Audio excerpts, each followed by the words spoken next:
Okay, it is 6:30. I am going to call this meeting to order. This is the Marshfield Conservation Commission on Tuesday, July 6th, 2021. We are continuing with a hybrid model. We need a quorum of commissioners in the room. However, commissioners who are not able to be here and consultants may come in on Zoom, as can the audience, of course. I will ask everyone, as always, to be concise and respectful. And we have, I will say right now, no continuances tonight. So, with that, are we having a technical issue? Yeah, just kill the volume on your tablet. Okay, kill the volume.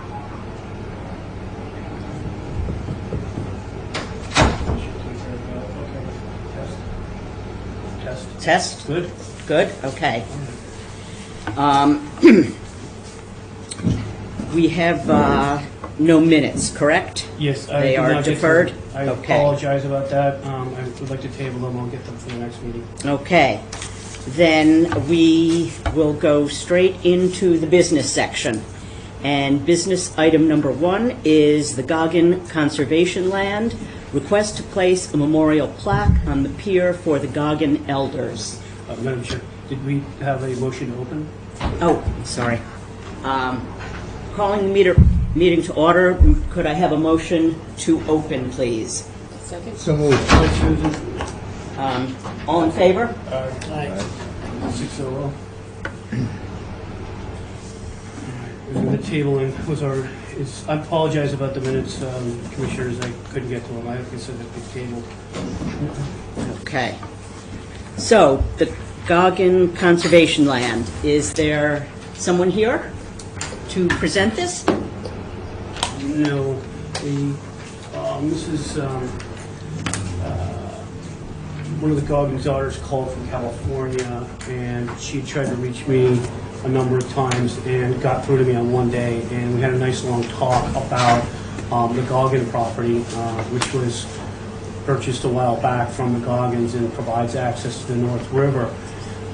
The Goggins are mostly their daughters, and they've lost their parents, and they would like to have a memory of them. At this point in time, they're looking at selling the property, and they were wondering if they could have permission from the commission to place a memorial plaque on the dock.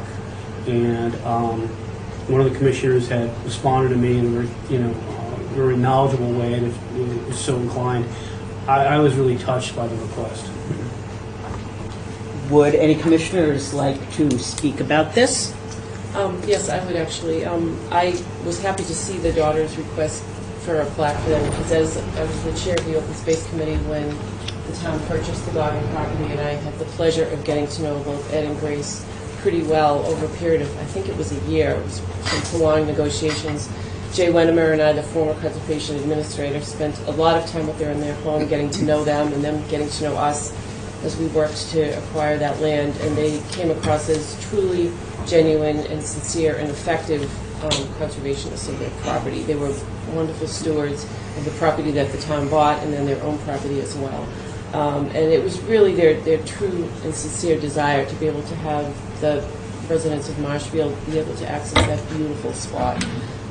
So they were very patient through some difficult negotiations up and down with all of that, and they were for my years on the Open Space Committee, they were absolutely the most delightful people that I dealt with, and thought often of them whenever I walked that property. So having met them personally, I would personally give my support to acknowledging that they built that dock and how much it meant to them.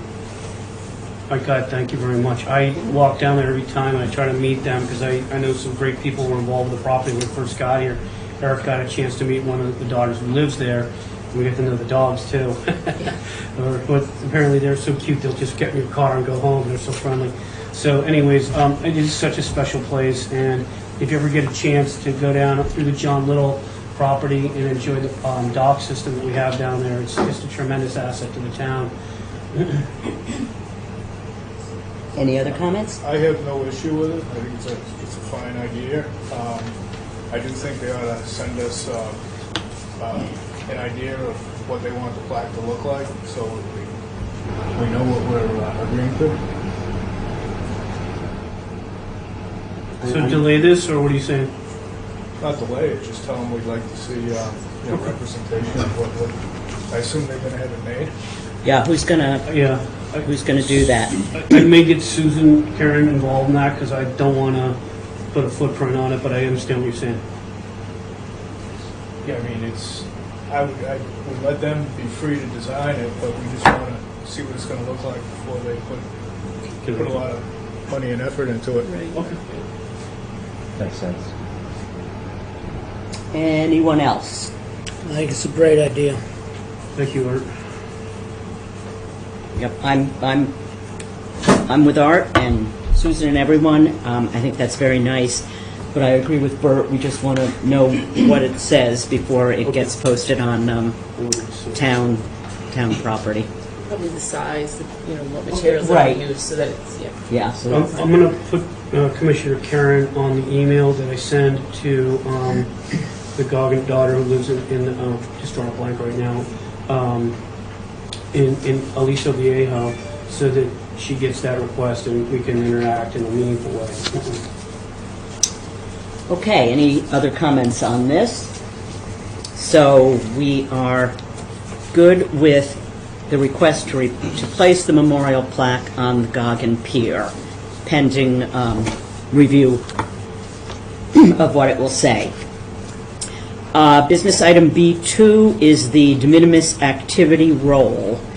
I'm going to go through each of these, and we will vote when we have done item G for all of them, unless there is an issue. We have one more. We need one commissioner to recuse, so we might want to go one by one on these ones. Yeah, and if also- that's okay with you. I agree Correct. with Eric, and also, could we get a motion on that Goggin? Did we get a motion in it? Okay, so Yeah. can we have a motion for Goggin? So moved. Second. All in favor? Aye. Aye. Falling down on motions here. Okay, we will do de minimis one by one. First is 100 Central Street, the Harbor Master's office, replant the planting bed. There's a flower bed outside of the Harbor Master building that they want to upgrade with native, salt-tolerant plantings, beach roses, grasses, etc.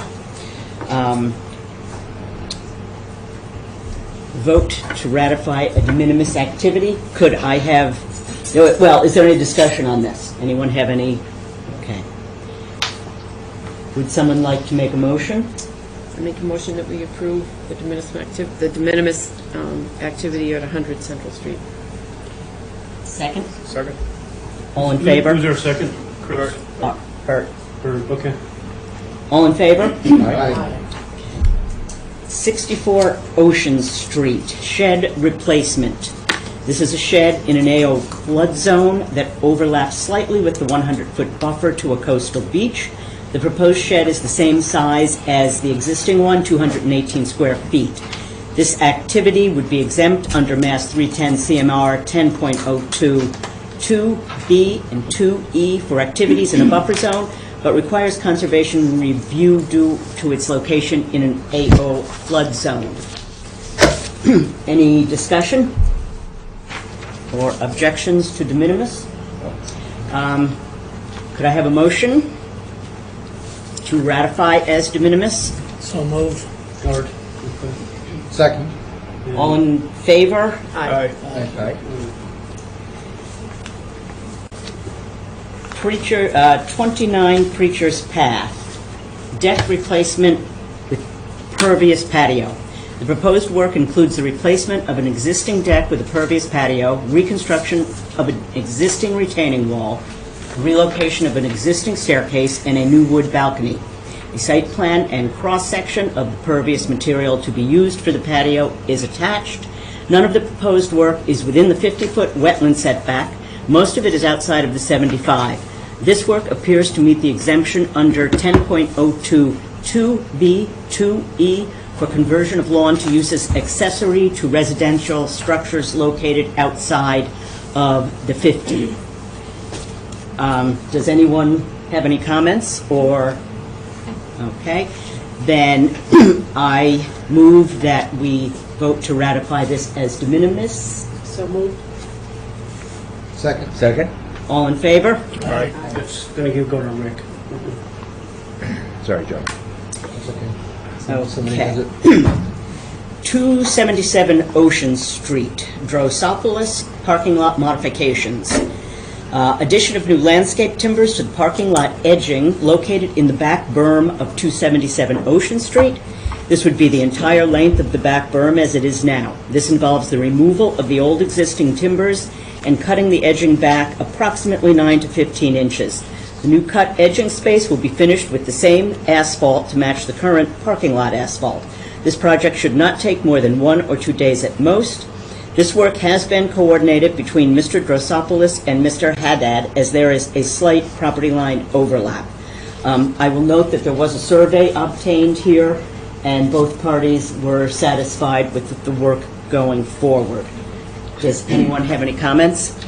Just briefly, the way it's written, it looks like 9 to 15 inches maybe in addition, but it also states that should not, it says the new cutback edges will be finished with the same asphalt to make current parking lot asphalt. So it's a little confusing. There may be a small amount of additional asphalt that goes into this area. They're basically edging out an existing knoll or berm. It's permitted, I guess, through prior permitting.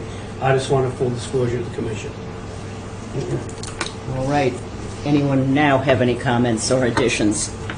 Then I move that we vote to ratify this as a de minimis activity.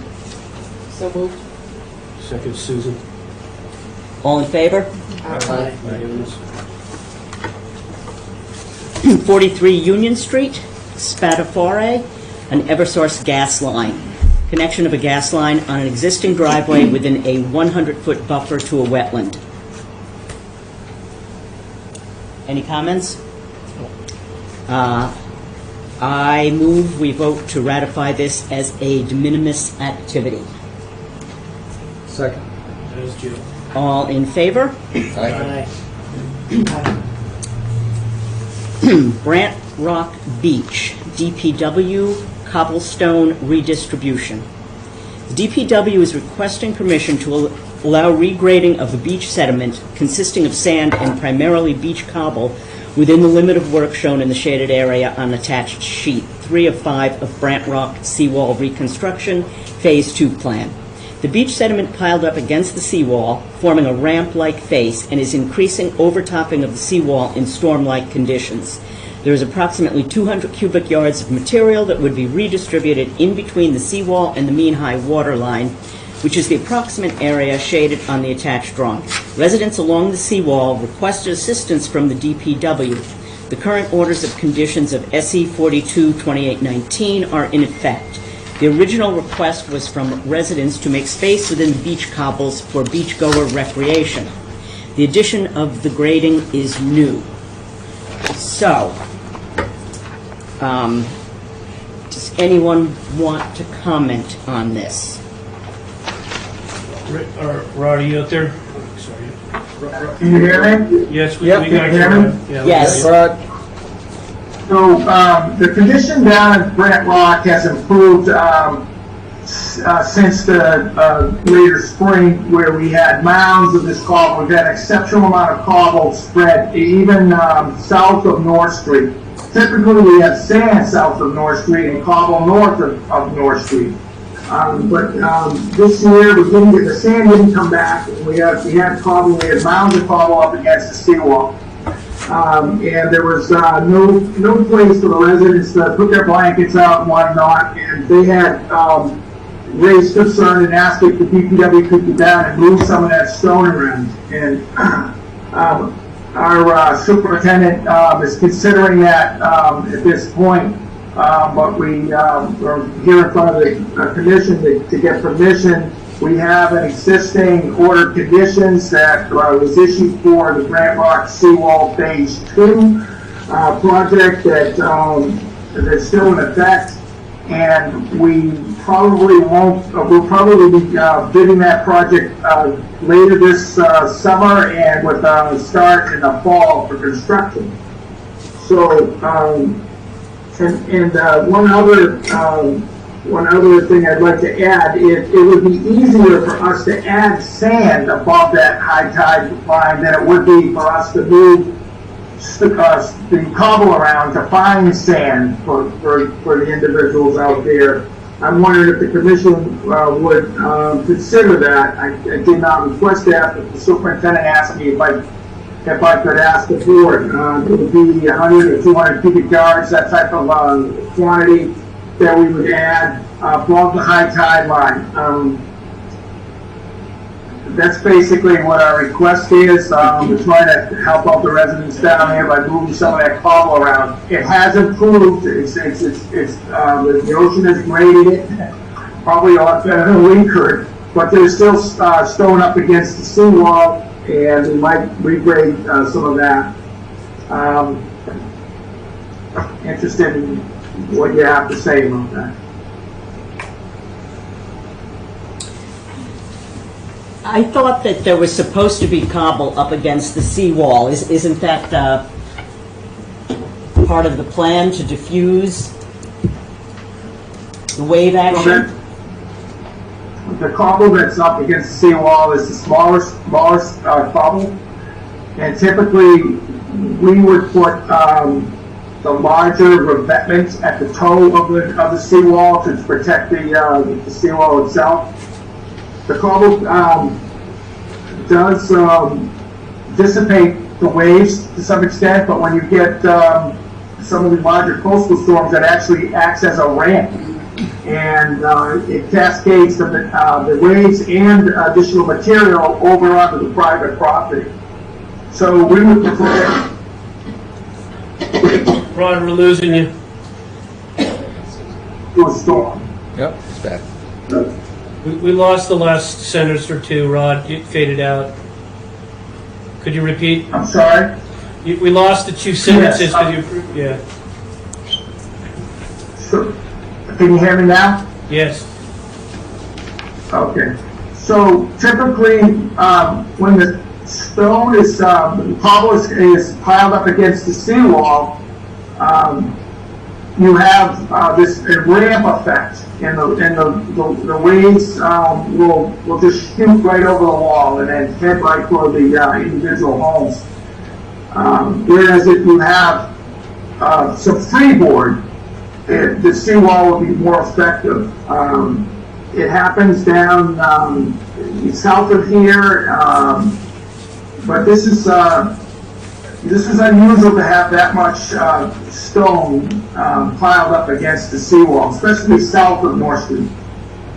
North of North Street, you know, we tend to have a lot of cobble in that area, but south, not as much. More sand than cobble, I would say, traditionally. But the sand's gone out and it hasn't come back. I don't know if it's just outside of the normal area that would the sand would take would come in the spring and summer and then go out in the fall. It's just it might have just gone outside of that area from some of the storms. I don't know why, but we're just not getting as much sand south of North Street, which we typically have. So.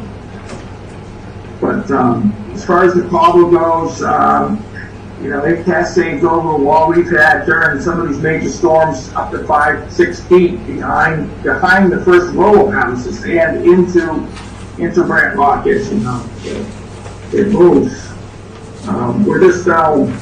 We're asking to be able to move it around. We would move it within the mean high water mark and the seawall, just even it out. And then we would be helping out the residents if we could find some patches of sand and move cobble it around so that there would be some sand exposed. And like I said, if we could add sand, it would be easier. I don't know what your feeling is to adding some sand. I'm not talking a lot, maybe 100 or 100 cubic yards or 200 cubic yards in that order. So we could just place it over the column, knowing that, yes, some storms may take it out, but it's above the mean high water mark, so, unless it's a storm, it probably would stay for a while. I'm not sure if that would be something that the board would consider, but the request came from the residents, and Superintendent Reynolds has requested that we inquire and pursue permission to do this. Rod, one question. You said that the seawall work in that area is going to proceed, after the beach season here? When do you expect that work to start? We're hoping to get a grant, and we have reason to believe that we will know within a week or two, and we will put the project out to bid, and with the idea that we would start sometime after Labor Day. Now the material you're talking about, that would be removed as part of the seawall repair anyway? Would that be correct? I'm not sure, what was the question again? The material that you want to move, would that be moved as part of the seawall repairs anyway? Yeah, I mean, if we move forward with the project after Labor Day, it takes time to get these projects out and mobilize, and with the material shortage, I don't know if you've experienced this, material shortages everywhere. I'm not really sure when they'll be able to start, and there is such a backlog of requests for steel and all this. So, the earliest we would start is just after Labor Day, I would say. But yes, we would be impacting this area. We would be moving south from North Street, and we would be impacting this area. Thank you. So, what does anyone else have any questions for Rob? Or, what we have in front of us here was simply addressing the redistribution of the cobble, but now we have introduced the potential cubic yards of sand. for sand. So, I don't know what the thinking is on that. Well, there's a study going on right now, and that's not one of the targeted beaches for beach renourishment. There are other beach protection techniques that they're looking at, and they range from, retreat, etc., to sort of intertidal tactics that they use nowadays. I'll just keep it simple. So I don't want to thwart the request of the superintendent, but this came in originally as a recreation request by two residents who sat down with me. Rod and I spoke to them, and it seems like that would be a separate activity. I think it's a little touchy. Everybody wants sand on every beach in town, so I'm not sure how we prioritize. I think we need a little more consideration. You hear that, Rod? Everybody wants sand, yes, I know that. We do have easements in this area.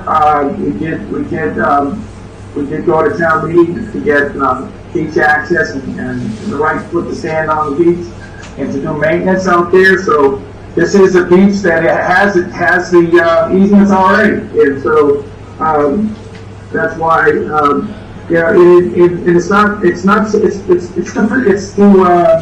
to help with the recreational aspect of it. I'm not talking about large quantities here. I'm just talking about, and I get it that the sand may disappear in one storm. I'm talking about a couple hundred, not a couple 100,000 cubic yards. And that's the order of magnitude that we're looking at when they talk about beach nourishment. A couple 100, 500,000 cubic yards.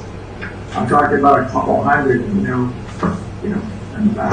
I don't know, 20 truckloads or something like that.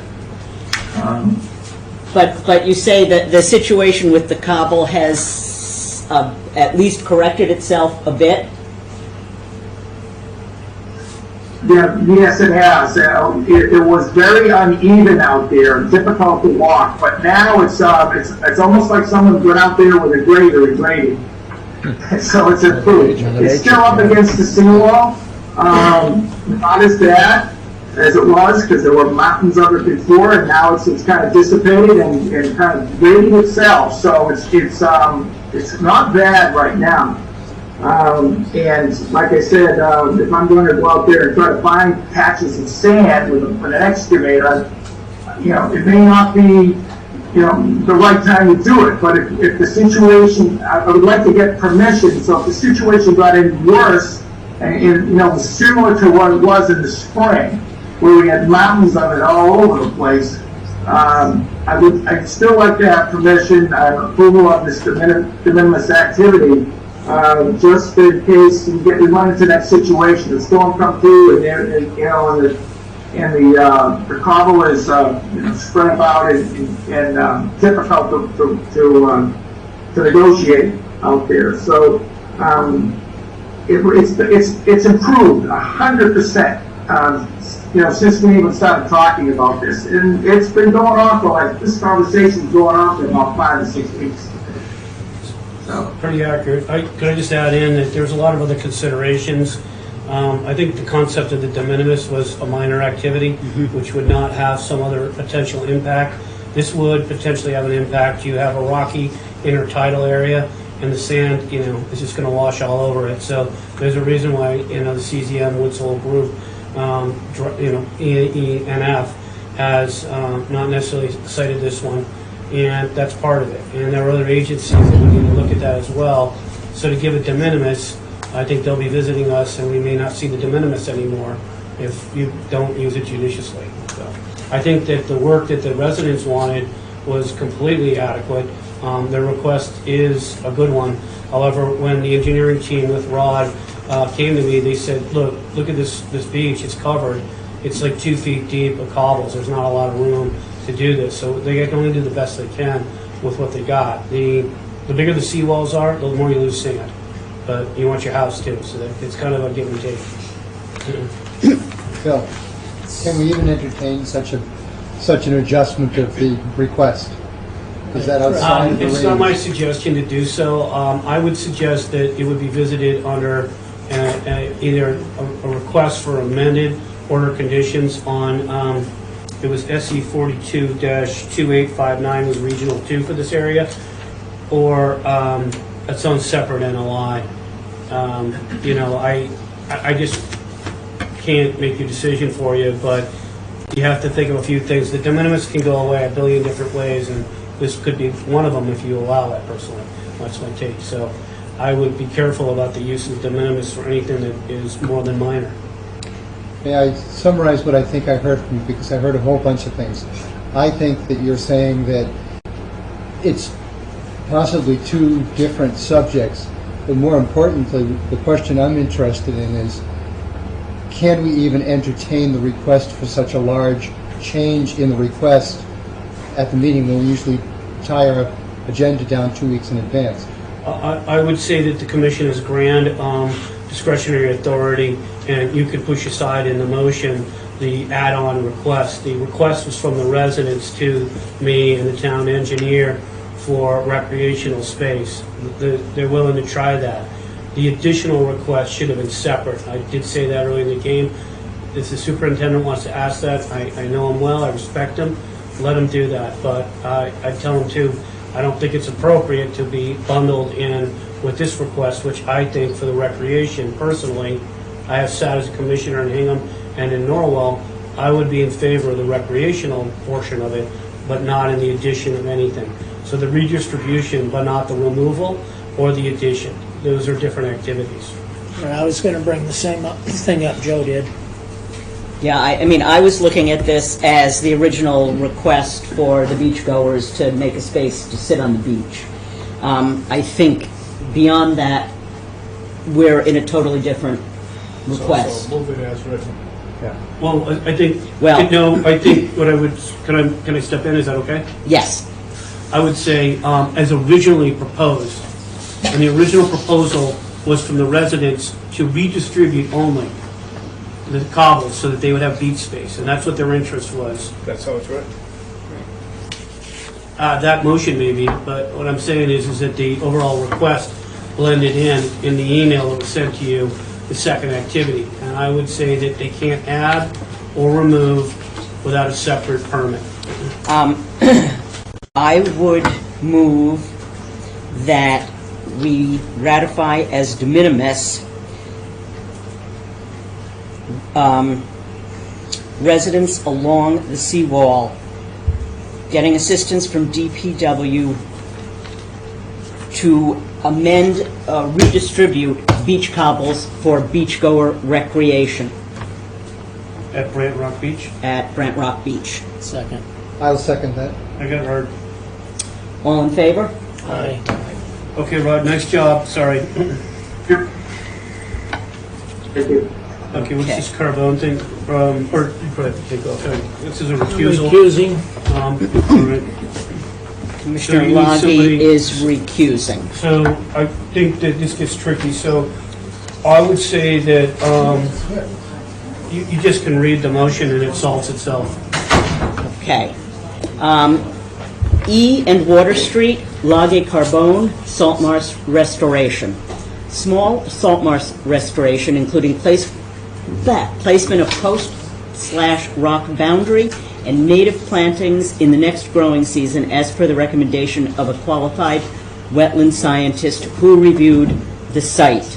I think we're all familiar with this situation, and we have the posts in place down there now, and this is an attempt to bring the marsh back a bit. Any discussion? Any input from, any comments, Phil, or? I just was noticing one thing that we may have forgotten to bring up, that all these are built in with special conditions now, automatically. Obtain all pertinent permits, so if there's a building permit, you go get it before you start. If there's a Board of Health permit, you go get it before you start, et cetera. So we are now requiring on all de minimis activities, and I should have caught this on the front end, an automatic special condition, obtain all pertinent permits, and if there's anything different, then we would work that in additionally to the commission's satisfaction. All right. If there is no further discussion, I move that we vote to ratify this as a de minimis activity. Second? All in favor? Aye. And it's a 5-0. Could I ask a follow-up question on this? I'm not here for that topic, but I happen to live on the street. Could you just give us your name and your address? Thank you. Yes, Jennifer Wallace. Got it. Our property is on 35 Water Street. Okay, very good. Yeah, just curious, what you're approving, is that for the entire Water Street? No, no, Okay. no, no. Okay. Just how section? big a section? There's two conservation lands, and they're small. They're slightly longer than these tables together, and there's conservation markers that are going up, those posts you've seen. Right. And there are these gouged out areas, and so what'll happen is just those areas that are gouged out will be pulled back. There will be some cobbles, there'll be some stones put up, and in one case, some additional posts, just to secure it so it doesn't get damaged anymore. I've been here since 2016, and I've had multiple parties ask me about it, so we were finally getting that done. It seems like it's a cooperative thing, so. No, that's great. Edward Barrett, and I own a property on East Street, on A Street, What address, sir, Mr. Barrett? 14 A Street.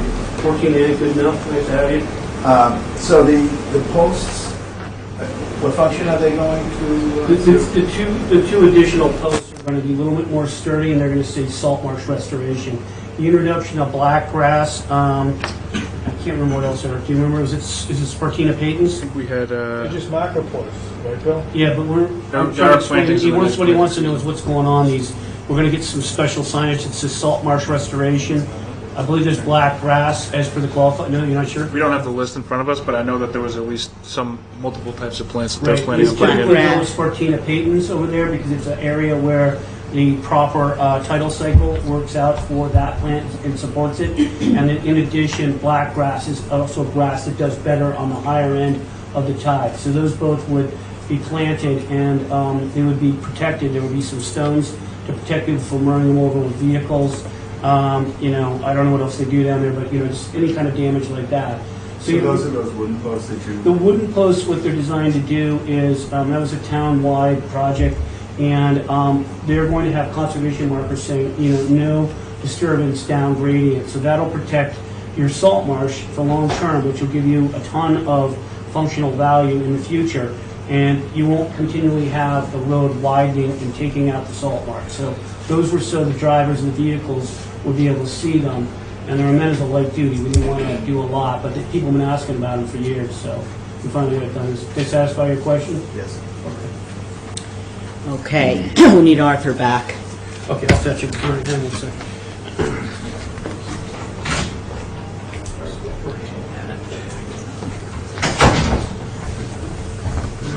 You gotta sing it back. Don't get too comfortable. No, I know, I have to leave again. Okay, we are I live on, in the wrong spot. So, are you back? Art, I am for the back. record, Art Yeah. returns. All right, AL returns. and we are on business item B3, which is emergency certification for an exposed sewer pipe in Brant Rock. There's a 30-foot section of the town sewer outfall pipe that is exposed in the intertidal area of Brant Rock Beach, located just north of the Brant Rock Jetty. The Board of Public Works voted to declare this as an emergency condition on 6/21/21. DPW would like to place crushed stone around the pipe and cover it with approximately 1 foot of cobble over a 50 by 60 foot area. The cobble will be taken from the beach above the high tide line where it has accumulated against the seawall. Rob, are you here to address this one? Yes, I am. This situation's gotten a little bit worse. It was about 30 feet initially when we started, and it's gone to about 40 feet exposed now. It's pretty protected. There's some peat around the area, and that peat kind of keeps everything together. But we are concerned about it, and we consulted our sewer consultant, I guess, and they're looking into it, actually looking at a more permanent fix. Out in the ocean where we have lots of current, this seawall outfall pipe extends about 2,500 feet out on the ocean bottom, and there's lots of currents in the sea, and there's movement out there, and so we have in the past on a major project about 15 years ago or so, have put these articulated concrete mats over the top of the seawall in areas of concern. We might, as a long-term solution to this, propose a similar fix where we put a mat. It's about, say, less than a foot thick. It's concrete block that are interwoven with like a polypropylene rope. So it's somewhat flexible, but it'll cover the pipe and protect it from any larger stone from crushing it or just keeping the crushed stone around it to protect it. We're looking into that, and as a permanent fix, but as a temporary fix, we'd like to cover it. It was covered. It's been uncovered. I've talked to neighbors somewhere around four times in the last 40 years, something like that. So it has uncovered itself, pushed it covered, but it's now at about 40 feet exposed, and we think we should cover it just for protection. If you get a storm come through and it starts moving larger stone around, it could crush the pipe, and that would be an issue because it's got sewer effluent in it. It is treated water, but it would be considered an emergency, a real emergency, if that pipe was breached. Okay, so as I see it, there are two options here. One would be to require an NOI for filling, but I believe there is the possibility of a waiver under 131, Section 40 for municipal emergencies. How, Just to clarify, so you have a built-in for the municipalities, their activities. Certain ones, and sewer is one of them that's called out. So you have the option. You can either put a special condition within your emergency certification, which is at the discretion of the commission, or you can allow the waiver for this work as described by Rod and as presented. anybody's thoughts? My opinion is, let's get it taken care of right away before it breaches the pipe and then we have a bigger issue. I would agree with that. Okay. I move that we vote to approve emergency certification for the covering of an exposed pipe on Brant Rock Beach as a de minimis activity. Second. All in favor? Aye. Thank you. Okay, Thank so, you. Rod, again, you know it's 30 days on emergency, so let me know when this starts, okay? Everything's about timing on these things. Who was that second, please? Me. Arthur, okay. Um, And you had 600, is that right? Yes. Chair. Okay. Okay, so, what's next here? And you are... Leaving Commissioner again. Lage is recusing on business item B4.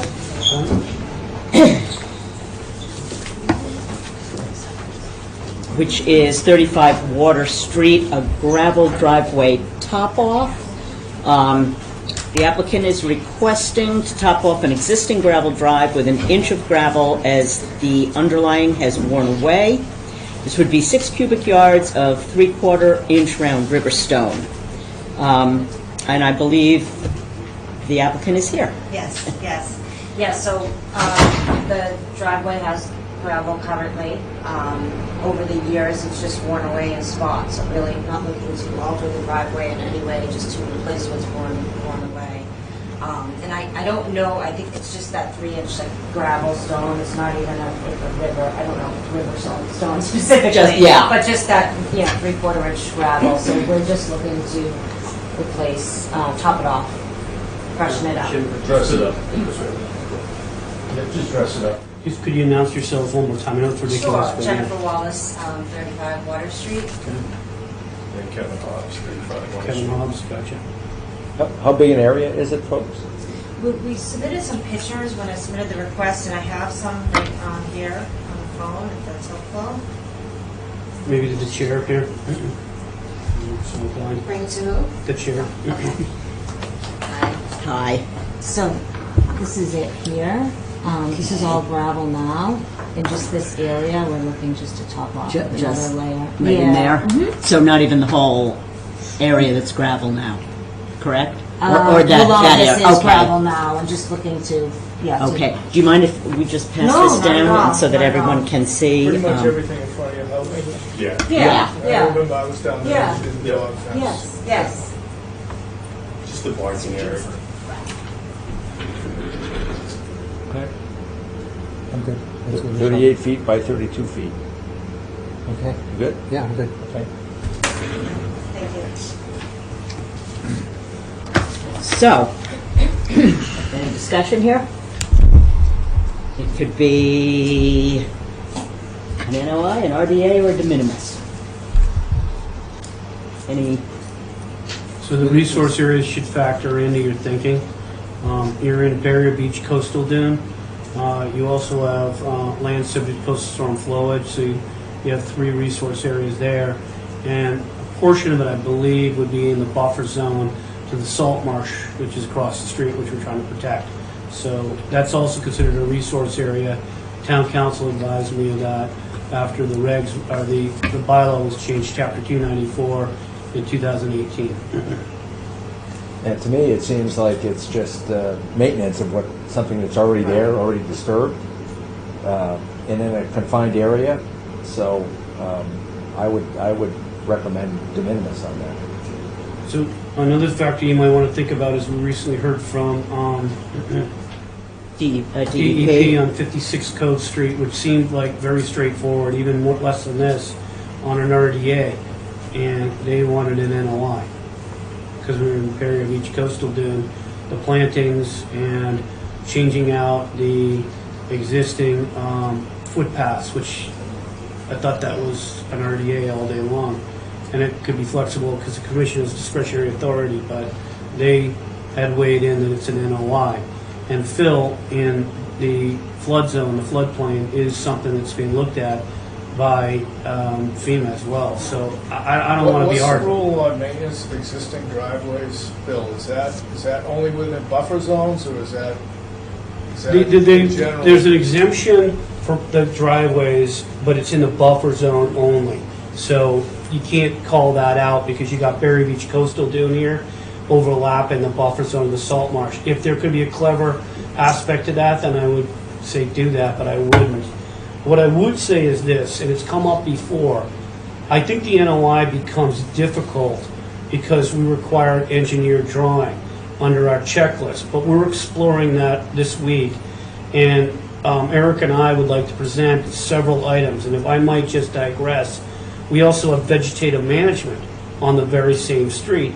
It came as an RDA, but had to withdraw because they had herbicide, and you can't do that in a Berry Beach Coastal dune.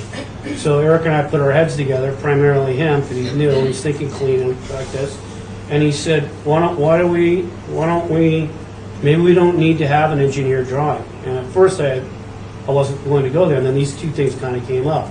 And so if we had like an NOI where certain criteria limited and you didn't actually need to have an engineered drawing, then this doesn't come as oppressive. There are some steps to take. Put up a DEP sign, record your orders, and you may have an opportunity right here to go with an NOI and not require a engineered drawing or a surveyed drawing. And that changes the whole flavor of this, and you're looking at a completely different thing. I think we've typically done this type of work, but with RDAs. And I realize the state pushed back on 56 code, but until the state comes out and tells us what they want. I think they did in that email. That's the problem. Well, they didn't. They commented, but they haven't come out with their regulations. We spent a year working on our new 505s without, I would trying to anticipate that they were going to come through with their rules. I agree. So they don't have Bump up to an RDA, it doesn't seem pointless to do I an would engineered probably drawing.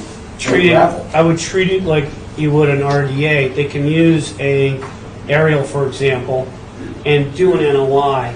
So you lighten the burden of the NOI. You achieve the goal that DEP is stating. In my personal suggestion to the commission, when I read many emails, some people are direct. I am. Others are not. They are suggestive in their language, and I have received these kind of emails before. So my suggestion back, not to be countering in any way, Mr. Vice Chair, but I would recommend that you weigh in and think about that.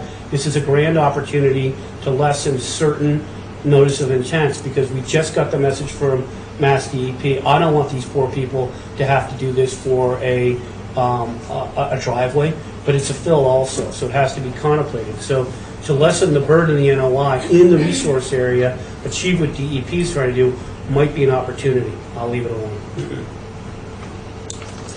Could I add one other point? Sure.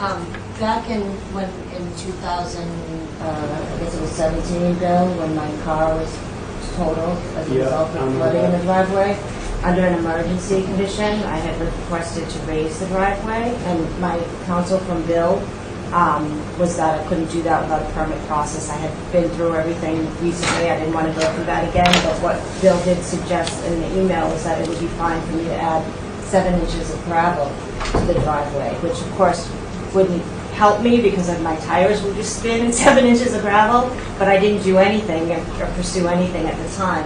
So we're not looking to add 7 inches or even add in any way. We're just looking to freshen up what's worn away over the years. So to just add to that, it was Frank Woodfall, and I looked at this, the former CHIC commissioner, and the emergency certifications had been taken away from me. During the 2018 storms, they were bestowed on me by the commission, and I provided probably 30 or so emergency certifications, and we got all the proper paperwork handled, et cetera. By the time Jennifer came to me, that had been taken away, otherwise I would have given it to her. I went and talked to the Commissioner Woodfall, gave me this idea, and we tried to work with that, but that wasn't satisfactory, and I recommended later, I believe, an NOI. I still stand with the NOI, but lessening the burden of the NOI so that we satisfy the needs within the resource area. So that's my take on it. Well, we certainly don't need an engineered drawing here. That's absurd. So, but is it procedurally possible to say, okay, NOI, but we don't need a drawing right here, right now? I think the commission has discretionary authority.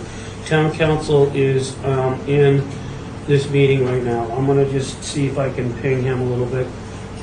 Bear with me. I honestly feel this is such a minor activity. I just don't believe it should be elevated to an NOI. To an NOI. Yeah, I see it as a maintenance issue, and an NOI makes it pretty complicated. Yeah, I Given think, the you know, comments from DEP, I might be willing to modify and say, you know, an NOI if we can make it easy. Right. Because they're trying to do the right thing. Mm-hmm. We don't want to discourage people from trying to work with us. No, certainly not. NOI also has fees associated with it. Yes. And butters and all those other things. Right. So, Right. Let me see if I can get the town council to give you the final advice. I also have a Because we have the comment. same thing. I mean, if they were doing a whole new driveway, it would definitely be an NOI. Yeah. I think this is a little different than 56 code. It's totally different. Because that was a lot of manipulation of material in a resource area. I feel like, so, you know, this seems clearly maintenance to where that was substantive changes, although they were improvements. It was still Commission can decide activity how it in a looks. resource area, so. I think Bob's joining us. I might just paraphrase real quick the conditions, if that's okay. But the commission seems to be headed towards a decision on this one. I think Bob, so. is that okay? Chair, can I just Yeah, paraphrase? yeah. Bob, here, we have. You've got him there. We have a individuals who live at 35 Water down at Bluefish Cove, and they would like to augment their existing driveway, Berry Beach Coastal Dune flood zone, and buffer zone of the salt marsh. DEP recently responded to us about some, what we thought were minor activities at 56 Cove under an RDA. It all involved was plantings and changing out existing walkways and making them pervious. We got the cross sections and everything. And DEP responded in, I think, not direct but indirect language, saying that it should have been an NOI because it's Berry Beach Coastal Dune. And the question is, would the addition of fill or driveway material on an existing driveway in those resource areas be an NOI or an RDA? I suggested to the commission that this might be an opportunity to lessen the burden of some of the NOIs that we have coming before us and not require a registered professional engineer or professional land surveyor to require the site plan, stamp the site plans. And that's kind of where the commission is. The commission wants to maximize its capacity and discretionary authority. So are you basically asking like for someone that has like a shell driveway to put new shells on it? Is that what we're talking about? Yes. Yeah, gravel. Gravel. 1 inch. If it's in the exact same location, it's just resurfacing, I think you do it under a negative determination of applicability. So an RDA. If you're fit, what? Yes. And if you feel like that the quantity of material that's being added changes the characteristics or alters the drainage pattern, then you're probably in a notice of intent.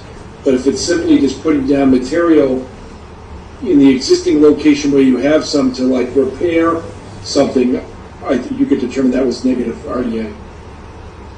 Okay. Thank you. That was helpful. Thank you. Thank you. Okay, that breaks that. That's good. Okay, so the only choices are de minimis or RDA. I think we upgrade to RDA and Yeah, Yeah. so I think we have to cover ourselves with that with DEP. Just Yeah. so that you guys can know, you just have to do a hand-drawn thing, and then it's over. It's a simple permit. I don't know if we've done one of those before. there's a risk because DEP might show up if anybody, gets involved. The other guy at 56 got a complaint, and that's how the DEP engaged, and people are calling him a lot, and Eric and I are dealing with it. No, that makes sense. It's totally different though. They had excavators and everything. It's a bigger job. Yeah. Yeah, We're not bringing it in. we're not bringing in. Right. So I would vote to advise Mrs. Wallace to file an RDA to proceed with the proposed work. Second. All in favor? Aye. Aye. 500, okay, very good. Next John. Yeah, very straightforward. Thank you. Yes, if it weren't for DEP's recent comments to us, yeah. We would have Maybe gone get to Rob to minutes. throw some sand in. We don't want sand. We just bought rods to fix the road. We're falling in the potholes. Okay, Commissioner Lage has I'm back. returned to the meeting. And we are on business item 5, John Sherman Estates letter to the Planning Department, RE incomplete special conditions. John Sherman Estates subdivision has recently received a 12-month extension. The owner has proceeded to advance the sale of the remaining lots and subsequently not complete the required special conditions. Since the sale of the remaining lots is not hindered by an invalid or expired permit, the only town leverage is the $250,000 planning board bond. We are considering convening a task force to draft a letter to the planning board requesting assistance on completing the orders of conditions, special conditions. So I think Commissioner Lage and Commissioner Karen, you have been Apparently voted. Well, we had the I meeting, know. if you recall, we'll pick two other commissioners, but you had the preparatory stuff, you were out in the freezing cold in February, you did attend. If you don't want to participate in that. No, that's fine, Bill. Okay. Are you all right with that, I'm Martha? fine. Mhm. All right. In that case, I move that we vote to approve a task force of Commissioners Karen and Lage and the Conservation Administrator to coordinate a letter to be sent to the Planning Board supporting the completion of Conservation's special conditions before the release of any of the Planning Board bond. I will second that. Thank you. All in favor? Aye. Okay, 6-0, and I would like to say also we'll involve Bob on that, because that's a first for me going down that road, and I want to make sure that we do everything copacetic. And now, item B6, we have 2 land donations. Do you want to present this to us, Eric? Yeah, sure. So over the past weeks, we've received 2 letters from Marshfield property owners who expressed an interest in donating parcels of land to conservation. The 2 parcels are J110147, which is on Texas Street. This is a 0.14 acre lot. It's within a 100-foot buffer to a salt marsh and in riverfront and in a flood zone. We also have a lot of other Concom properties surrounding this one, adjacent. It looks like there's, I can pass around this map here. The one shaded in green here, also Concom properties. See it? See it? Yeah. The other one is parcel L090112. It's a 0.18 acre lot on Middlebrook Circle. Bass Creek runs to the rear of the property. It's located near the airport. And similarly, this one is surrounded by other conservation properties. And I don't have this printout, but there are abutting we have it. conservation properties. We Okay, have it, great. Eric. Yeah, you both saw that. And this one's also within riverfront and an AE10. So Bill and I haven't talked about this, suggested to the commission that you would accept these donations. They would create larger contiguous patches of conservation land in the town, and there are properties that are located within resource areas. So if the commission were to vote to accept these tonight, we would escalate it to the Board of Selectmen and to the town administrator to take the next steps. Just a quick correction on that. Taxes, were already checked, and also it need clean title, so Bob would get engaged also. And the last thing is this, is the more of these properties we set aside, it helps with, if flood issues and so on also. So there's a value to setting aside properties with permanent protection under Article 97 or with a conservation restriction and also the party that you pay. Okay. Any discussion? Sounds great. All good. Yeah. And I move that we vote to accept the land donations for parcels J110147 on Texas Street and L090112 on Middlebrook Circle. Second. Bert? All in favor? Aye. 6-0. Okay, nice preparation on that, Eric. And Eric made the phone calls and dealt with that, so I was pretty impressed. Thank you, Eric. Good work. All right, that concludes the business section of tonight's meeting. Now we are on public hearings. And as I noted at the beginning, there are no scheduled continuances. So our first is Water Street, right, Hunt, Eric? 17 I'm sorry, Water You Street. have to recuse. I'm recusing on Commissioner Lage is recusing, and I will read the legal ad, as this is a new hearing. In compliance with the regulation of Massachusetts General Laws, Chapter 131, Section 40, the Wetlands Protection Act, and Code of the Town of Marshfield, Chapter 294, Wetlands Protection, a public hearing will be held by the Marshfield Conservation Commission on Tuesday, July 6th at 6:30 p.m. to consider the request for determination of applicability filed by Marcia Hunt at 17 Water Street. And the hearing officer is Commissioner Ring. See if John's here, anybody? Okay, this is a tricky one. I think we should just be reading and talking because there's a withdrawal, okay? And, go ahead. So, Bill, would you confirm that the taxes and fees have been paid? I got that for you. It was on 6:30. The taxes were confirmed. Okay. This is a request in a barrier beach in coastal dune riverfront and a flood zone, AE 11. Okay. And is there anyone here who'd like to talk about this? I'll just Suspect not. I'll just report that I talked to the applicant representative. I've actually talked to this applicant as well, and I mentioned to him I need an NOI because I was specifically told by DEP again, and the same story as last time will come up now, that they need to file an NOI. And now here's another one that's vegetative management with herbicide, where DEP has said, if you do any work in the resource area, you need to have an NOI. And so we're stuck again, and I'm once again asking the commission to consider maybe through the task force that's coming up on the conservation permit, there's certain types of NOIs like herbicide or vegetative management where we don't need a registered professional engineer or a professional land surveyor. So here we are again. You know, this one could have been an NOI and come through clean, satisfy what DEP is looking for, and then you wouldn't have had the burdensomeness, which is a lot of it, is the engineered side of it, you know?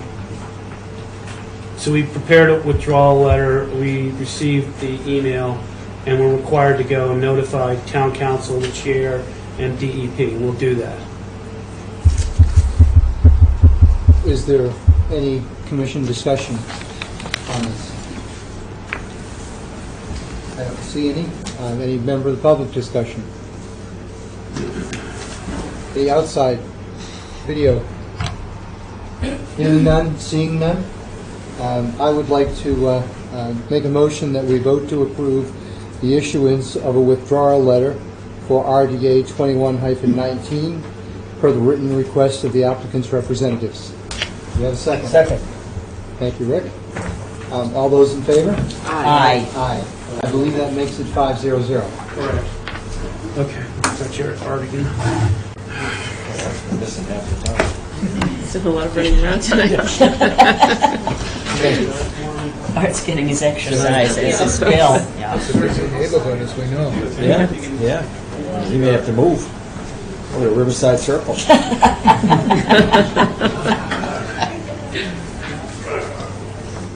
Or Cove Creek. You're getting a lot of use of those shoes tonight, aren't I you? am. I live in the wrong area. Okay, Commissioner Lage You spent has half the night outside. returned to the meeting. Is it raining yet?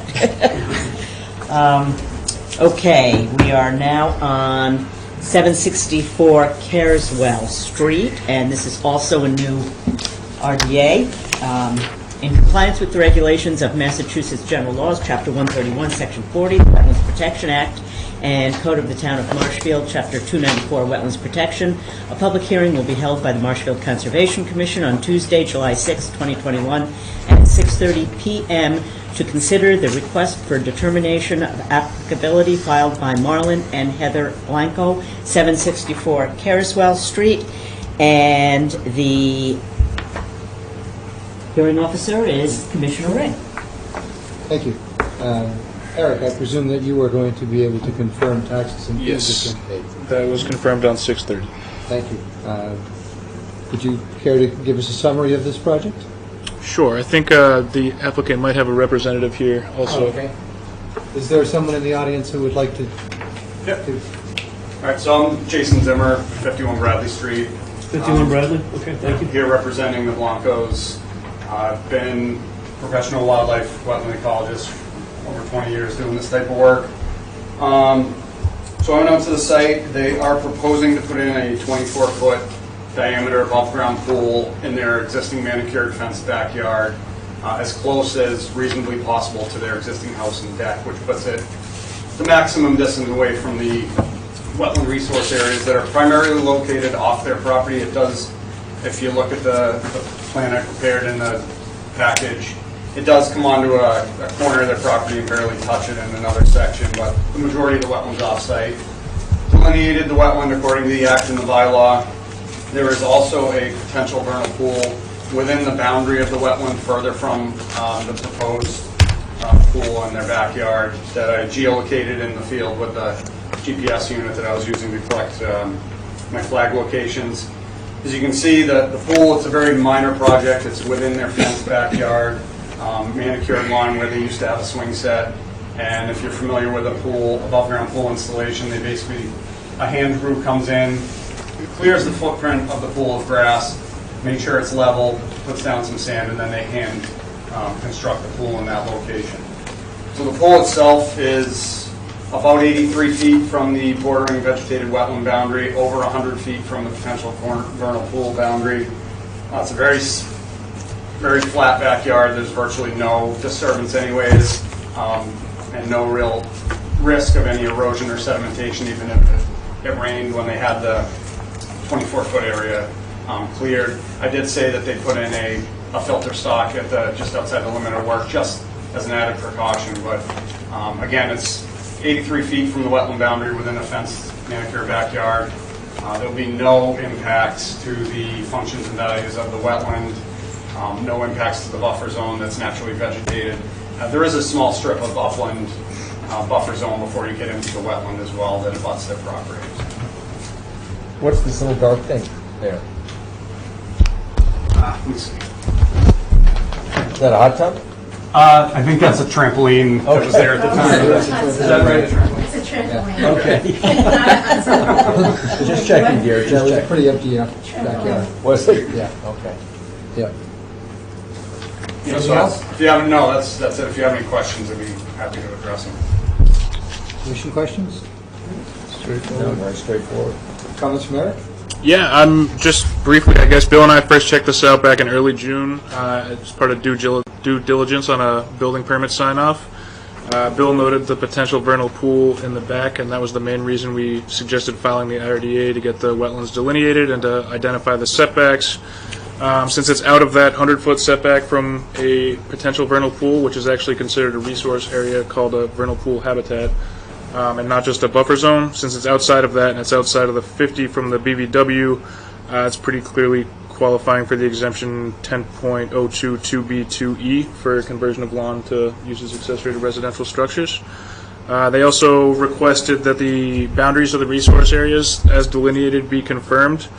We can do that for the BVW flags, the A-series flags that were present there. We can't confirm the vernal pool flags because they weren't visible, but the BVW we can confirm with a positive 2A on the DOA.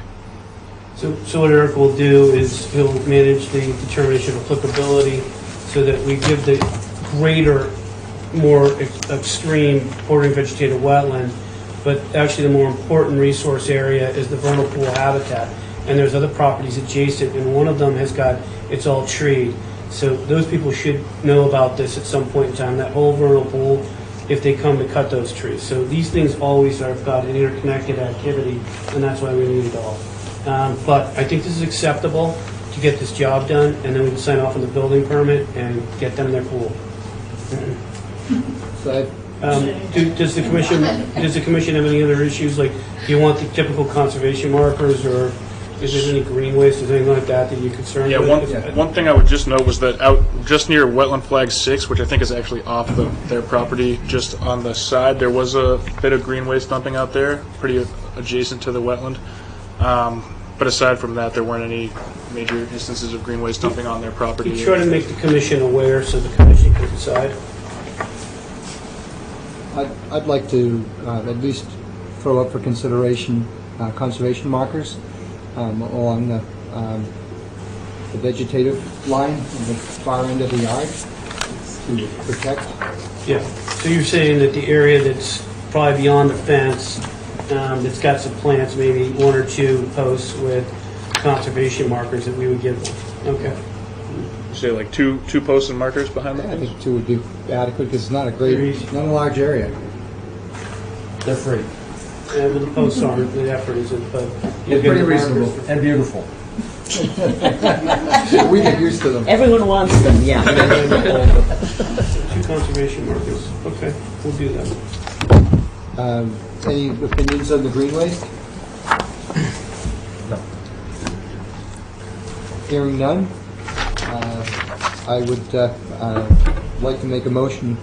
I think I've done everything else I need to do, so I'd like to make a motion to issue a positive determination number 2A for the confirmation of a BBWA flag delineation only, a number 5 for the bylaw, a negative number 5 for the state exemption to 310 CMR 10.02 2B2E, and negative number 3 with special conditions. Reading those citations is always nice and easy. Right, we'll have 2 conservation markers, and that'll be fine. Yes, in the special conditions.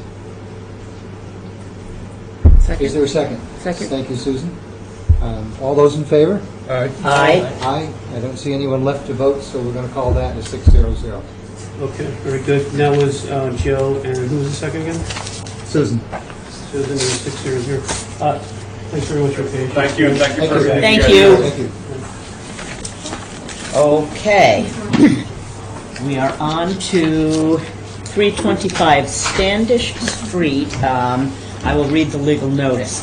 In compliance with the regulations of Massachusetts General Laws, Chapter 131, Section 40, the Wetlands Protection Act, and Code of the Town of Marshfield, Chapter 294, Wetlands Protection, a public hearing will be held by the Marshfield Conservation Commission on Tuesday, July 6, 2021 at 6:30 p.m. to consider the request for determination of applicability by the Town of Marshfield Beach Administrator. And the hearing officer is Vice Chair O'Donnell. Okay, no taxes since it's town property. Has the notice been in the paper? Yeah, the notice was in the paper, and then the fee is handled in the following manner as per town administrator. It'll be on the next Board of Selectmen meeting, and it'll be managed that way, and they'll vote to take appropriate action, which might be, and I suggest it would be, I don't know for sure, that it would be waived, but they have to make the motion. And, Not, we'll pay it. okay. Thank you, Cindy. They'll waive it. Thank you, Cindy. Are you presenting, Cindy, or? I can. Basically, this came forward as a de minimis activity before, but, Just announce yourself so we have it, okay? Okay, Cindy Yeah. Castro, Beach Administrator for the Town of Marshfield. Andrew Stewart, the building commissioner for the town of Thank you. Marshfield. Okay, thank you, both of you. okay, and we approved this shed previously as de minimis activity, but it's been relocated. Correct. So, We weren't told that it was going to go onto the tar. We were told it was going to go onto the sand when we discussed it. And then I was told to prep the site, and so I moved rocks and flattened the sand so that we could put it on the sand, and then was told 5:30 that night that no, it was going on the tar. So my first call was to my friend right Yeah, I there. gotta say that she always responds every time, and I think the right Indian tuck to the left, that's all that happened. Unfortunately. Okay, and the So- location is So, right next to a telephone right next to pole, a telephone and where, pole. previously installed boulder, Correct. that wasn't a natural, No. Those were installed, I think, in sometime in the 80s by the Wrexham Association, I was told paid for them. So they're not natural to the area whatsoever. And we place sand that we clear from the parking lot each spring behind some of the rocks along the edges. okay. What this creates is it creates like a roughened area where this can go back, and you've got the paved area, you got the stones, and you got the returned beach sand. I mean, it's a good use if that becomes a kind of a nourishment, and then you've got native dune beyond that. So that's the environment you're working with. And I understand everybody considered the location on the tire as a safety hazard because of where it was close to traffic. Correct. We use that area when we have, and we have many, surf camp, school camps, recreation departments come. We use that first lane as our lane to keep the buses and the kids safely in that area. So that's why, when originally we talked about it, it was going into the sand, not on the top. So- Very good. Mr. Stewart, do you have anything to add, or? The only thing that I had to add was basically the method in which we wanted to place it there.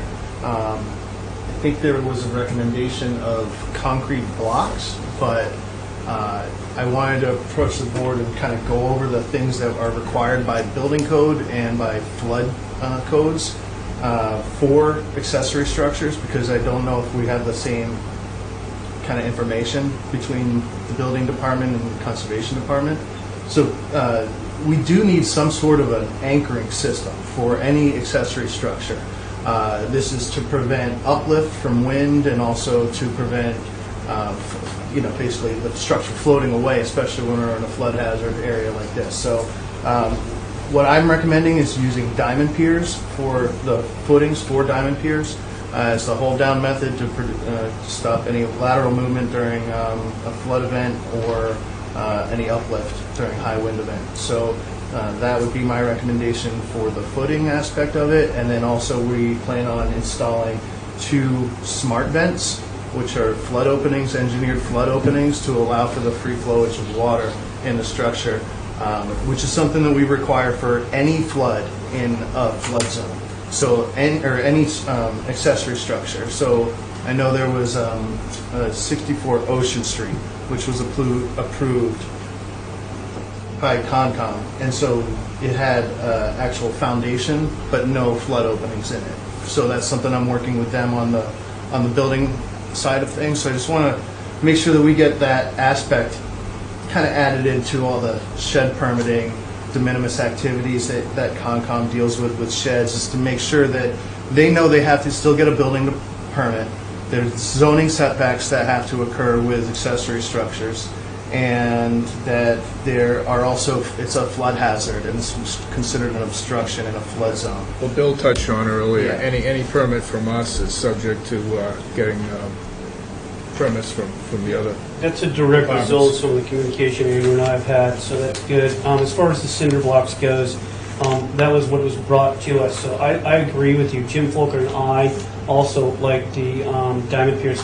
They're less impactful, and I think they're the way to go when we can. Some people might see them as an added cost, but I think as we evolve with this, they're going to become a standard. So I actually have a cut sheet on them, and I've scanned it because I think it's a good thing. But we're not going to be the JV of the building department. We're going to do our job right here in Concom and work in concert with the building department. So, long story short, I would like to say that, Cindy, if you go that way, that's great. That makes you compliant with both departments, and that's the way to go. A smart fence and a 10 by 12 shed, you're gonna put one at each end? Pardon me? The smart vents? Smart vents? You have to have a minimum of 2. So for any structure, you have to have 1 square inch of flood opening for every 1 square foot of structure. So with a minimum of 2. So you've got 120 square foot there, you need 120 square inches of flood vents, right, or flood openings, but you need the minimum of 2 so you can actually, and they need to be on opposing sides. Right. They could be perpendicular to each other. These ones are going to be a little difficult. They're probably going to be on catty corners, like diagonal kind of corners, because of the door openings and everything. But minimum of 2. Very good. Any questions from other commissioners? No, I think the diamond piers, that's excellent. It's certainly a betterment from plopping it on cinder blocks. Or concrete footings. Yeah. Yeah, I'd like to just throw one thing out there. Cindy, thanks for always being permit worthy. You're just the best. Thank you. Yeah. Any comments or questions from the public? I hear none. I'd like to make a motion to issue a positive determination number 5 for the bylaw and a negative number 2. Have I got a second? Second? Second, Susan, Bill? Second, Susan. Got it. Commissioners, go. Oh, did you get everybody? We didn't vote yet. We didn't vote yet. What'd you ask me? Susan? I second. Seconded. Just telling you that. All in favor? Aye. That's what I missed. It's unanimous, Bill. I heard it. I heard it. I thought it was going smoothly. I'm like, they're set. Don't need anything from me. All right. Thanks for jumping in here. Thank you. Have a good one. And you thought you could just put that shed down there and you were good to go. You should know better. One last question. Sure. Any shed over 8 by 8 needs a permit? Is that the rule now? That's been the rule for quite some time, yeah. So any shed over 8 by 8 requires a permit. All accessory structures must still meet zoning setbacks and fire separation setbacks according to the building code. So I have these here for you guys. Just a quick cutout of some of the accessory structure flood stuff and some information on smart vents for you too. Just take it. Great, thank you. So Andrew, out of curiosity, is there a value in putting the $300 smart fence into a shed? Thank you. I've just never seen As it. compared to the other ones? 'Cause I don't know if you were, the traditional smart fence are pretty expensive. They are, yeah. Well, they're actually coming down. They're about $150 nowadays, but It's been a couple of years since I priced them. yeah. So you should do any kind of a flood opening there, and I have all of the FEMA technical bulletins. I have engineering books, code books, everything you could possibly need or want to figure out how you can build in a flood zone. I've got it right downstairs. So any questions you guys have, the door's always open, and any questions any residents might have. We're just going to send them to you. What's that? We're sending them to you. I'm a floodplain manager, so. You're supposed to say, any questions, the flood vents are always open.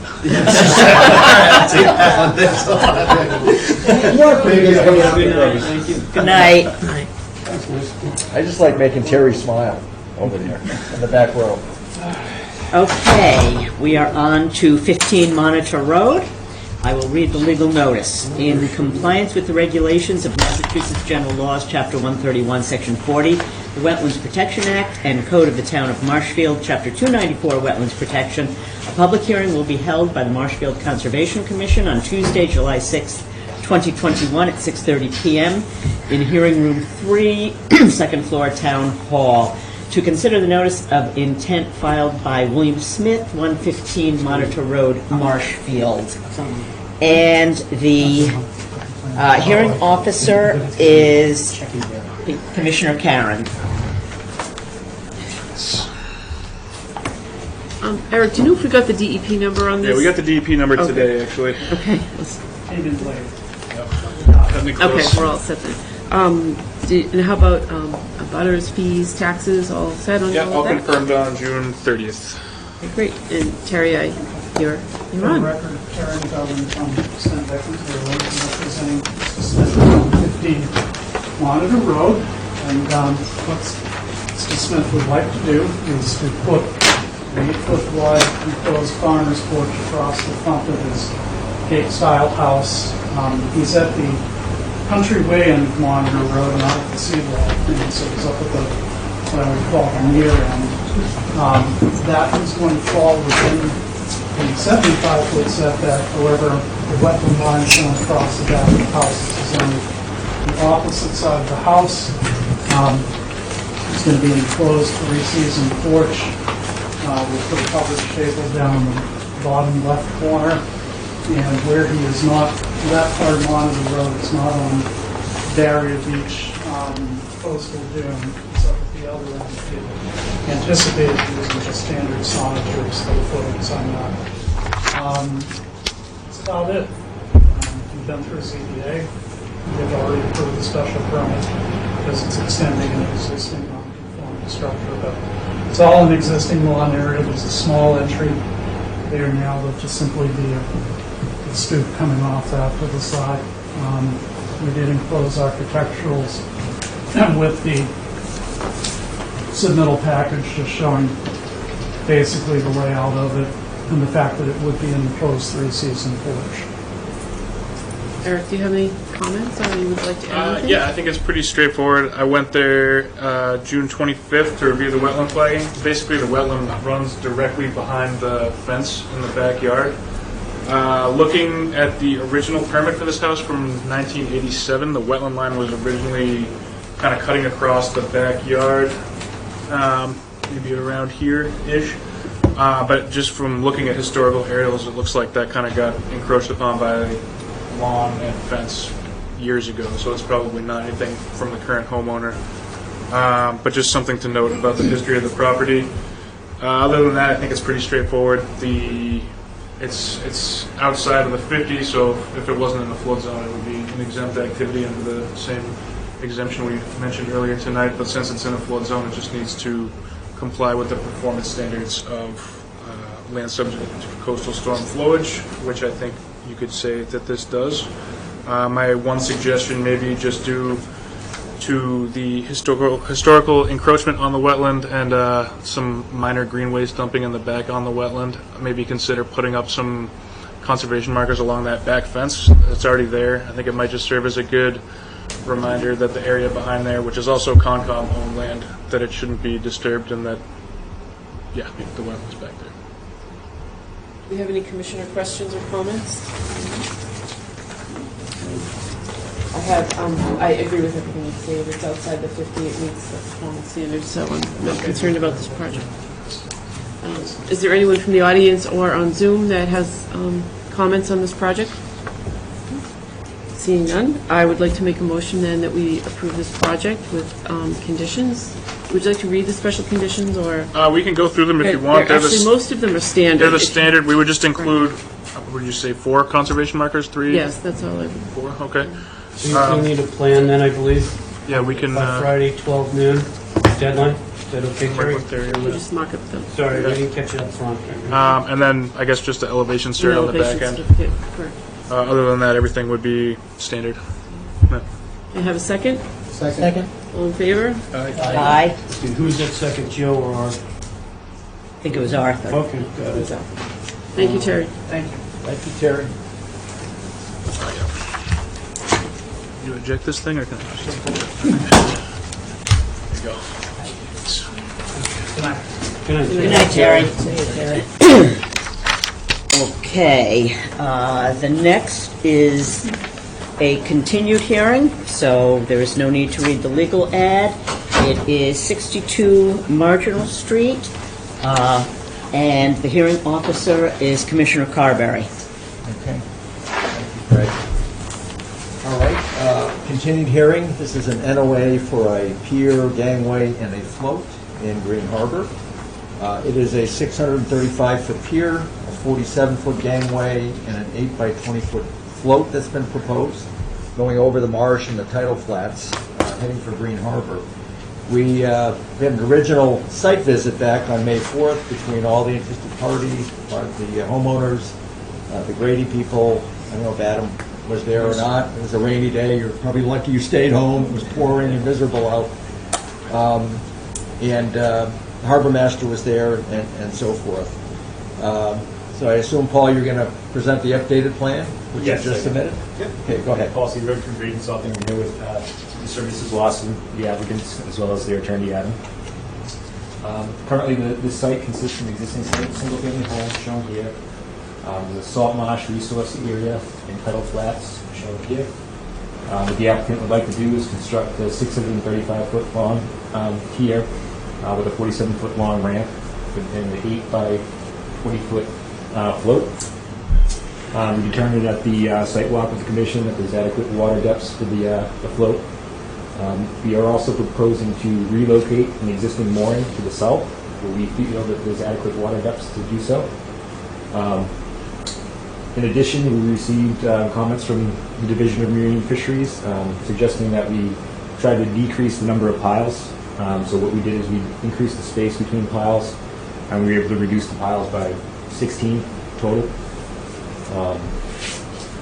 And at this point, I'd be happy to answer any questions the commission may have, or Adam, you have anything to add as well? I might just chime in. Good evening, everyone. Adam Brodsky, Drowan, Tacho, and Morgan, and I represent the applicants. It's nice to see you all in person. It's my first in-person public hearing with you. So this is, and this is not going to come as a surprise to you because I've been communicating back and forth with Mr. Grafton, and I just wanted to make 2 points. The first is that this notice of intent was filed prior to the effective date of your new regulations, so it's governed by your old regulations.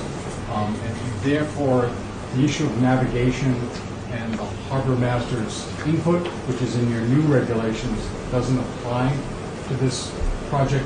But I want you to know that we understand that the harbor master does not like this project. It's crystal clear to us. But the project's located in Commonwealth Highlands, which means that it's owned by the Commonwealth of Massachusetts. And it's not unusual to have conflict between private property owners who have a right to access their property from the waterway and neighboring municipalities. And that's exactly what's governed by the Chapter 91 regulations. So under the Public Waterfront Act, there are very specific requirements to achieve a balance between those two competing interests.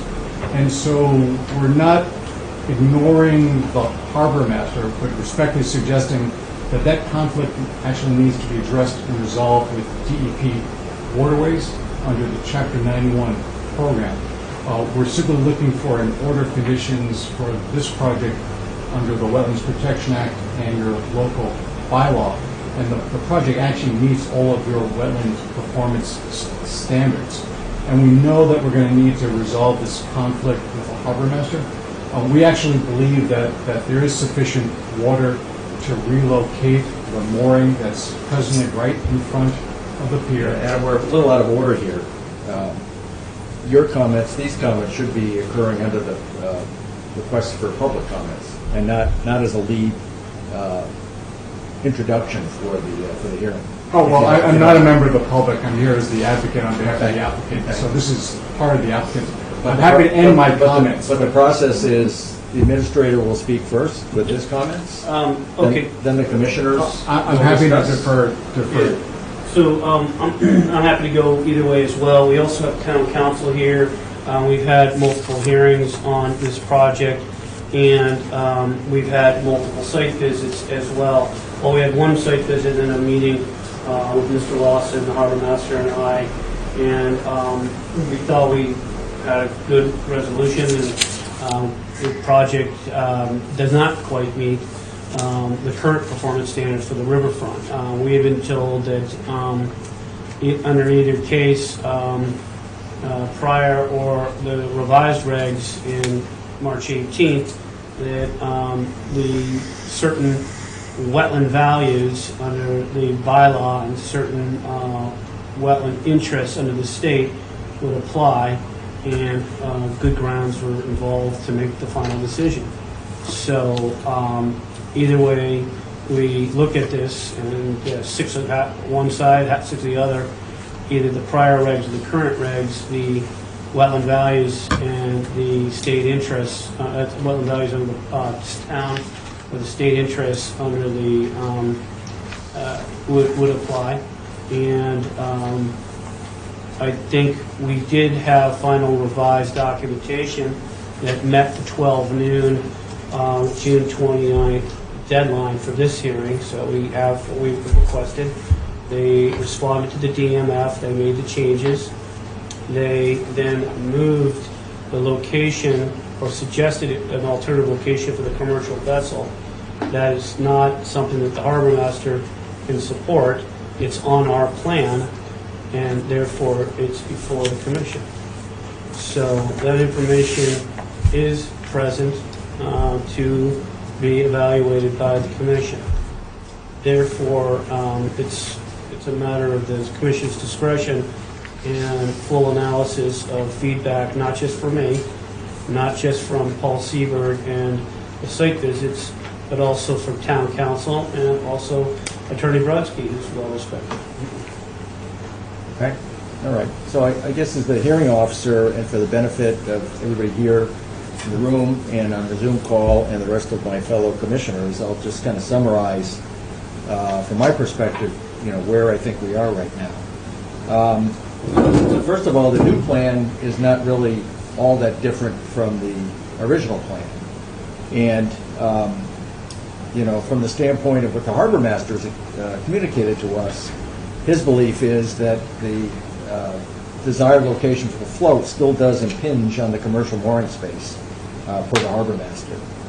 And he is not supportive of the plan for a variety of reasons. He claims that there's no room to move the commercial moorings, that Article 32 of the town bylaws states that all 84 of those commercial moorings cannot be moved, added to, or deleted, and that the moorings that are not currently shown on the plan, or that are not deployed due to the shoaling that's occurred in the Green Harbor boat basin, are going to be reset and reissued to commercial fishermen because recently Army Corps of Engineers there's a $2.7 million dredging project that's been approved for 2022. And even despite the fact that there is a fisherman who says that he would be happy to move the mooring, the fishermen nor the fish in Green Harbor determine where the moorings go. That is the purview of the harbor master. So the harbor master still has issues with the location of the mooring. He feels that there's no place to move moorings. There's no water there. It would be a safety hazard and a risk and pollution if something were to run aground, a boat were to run aground. And he recounted for me this morning that some years ago there was a commercial boat that ran aground, polluted the area, and there was a lawsuit against the town that was filed. And the harbor master proposes, if the Lawsons really want to have a float there and a dock, that the only way he could get on board to do that would be if they were to encourage and seek some private dredging, on the land that they own, and that he would be supportive of, such a plan. And as far as the new 505 regs are concerned, the commission, and with piers and docks and floats, we're guided by what the harbor master needs to be on board. And I can tell you, doing piers and docks and floats now for about 3 years, including my own 2 years ago, this commission and the harbor master have been pretty flexible with working with project owners to try to accommodate the needs of homeowners that want docks. They were, in my case, it took 7 or 8 times to locate the float in a place where navigation would not be an issue. And in the case of the Murphy dock, which is just down the street from me on Ferry Street, the float position where they would have 2.5 feet of water was impinging on a recreational mooring. And we got agreement with the harbor master and the boat owner that was using that mooring that they would move that mooring because there was plenty of room to do that down river if the project owner would be willing to pay for the local company to move the mooring. So that was approved and that dock is underway. But to read from the 505 Marshfield WPR Part 3 Project Specific Performance Standards, Article 4 Piers 505 304.1, item number 22, no float or dock may interfere or impede the normal use of an existing channel, boat, public mooring, ramp or landing. And all new or modified dock projects need to be coordinated and supported with the Marshfield Harbor Master, but not limited to access float attachment methods, float location impacts to navigation, and float location impacts to town mooring fields, town docks, and private marinas. So, Bill, could you show some of these pictures? Yeah, I guess I can. I have to. At the appropriate time, Mr. Carberry, I'd like to respond to Mr. Bradley's Yeah, comments. there's gonna be some time, I think. Thank you. Yeah, we'll have some time. I'm gonna do my best because I'm kind of green at this. Hang on one second. I gotta get into Google Drive. And by we've seen the photographs, it shows the boat in front of the proposed float location. So Yeah. we're not disputing any of that. Right. My colleagues here haven't seen the Yes, sir. photos. So, let's see. Password. Terrific. There's really two views I'd like to share with everybody. One is the, that rainy day, we have the fishing boat and an east wind simulating, on top of the float location. Mike likes to have a 3-to-1 ratio of water depth or of boat distances to water depth, which would mean at that location, 6 feet of water, we need 18 feet. And we essentially, with an east wind, have 0 feet because the boat would be right on top of the float, unfortunately. Any luck, Bill? I'm struggling. I'm looking for these two. I'm in, so hang on. I believe, might have to get tech help here. What do we got here? Use of outdoor swim may be shared with the students, I guess. You seen these? Just bear with me. Could you just pass them around? Did we circulate them? I have them on here, I think. Let me find them. These are different from the ones that we have. Yeah, we have more. Well, the hearing officer wants them heard, so why don't we try our best? Bear with me while I call IT. I'm a little green at some of this stuff. Bill, I think we can pass these Yeah, around. we can pass these, Bill. I need to get in to Google Drive. The hearing officer requested that he show some pictures that are on the Google Drive. Can you get me into this? You saw? Yeah. I have iPad and it's asking me by clicking authorize and give permission to this app to use information in accordance. You can use that. So I authorize, okay. All right, so let's see. Greg's got them on her laptop. Bear with me. I've seen those. All right, I've seen the Google Drive, yeah. There's this No, that's one. okay, I have them here, let me. Yeah, there we go. Oh my God, it was a wet day. Yeah, that was a wet day. You could see it in everybody's face. I believe. Well, if everybody's seen these pictures, I almost got him, Mr. Hearing Officer. all right. Put that up there. It must be a little large, I guess. You see it's spinning like it is. You want to pass that down? I've seen it, but I haven't. But I think we've probably seen most of them. See those? Here we go. Thank you. Bye-bye. Yeah, we've Oh, seen Bill's those. gone. All right then, so here they are. You requested them. Now the public can see them. This is the first picture is their 600-foot plus, property in the salt marsh. There's stakes out there. I can't really zoom in. We get closer. You'll see there's a stake on the right. The boat is, the commercial boat in question is right out there, moored. This is Paul Seaver with the stakes in the mud at this day here. This is Paul with the measuring stick, the harbor master with the vessel. The 4 stakes in the water would be the location of the 4 corners of the dock. You can see that one of them is rather close to the commercial vessel, and I'm not sure what the wind condition is. Paul showing us that he's got adequate depth under the revised regulations. Again, showing that he has adequate depth under the revised regulations. The harbor master and the vessel and the 4 corners, there's no room for a boat to really get through.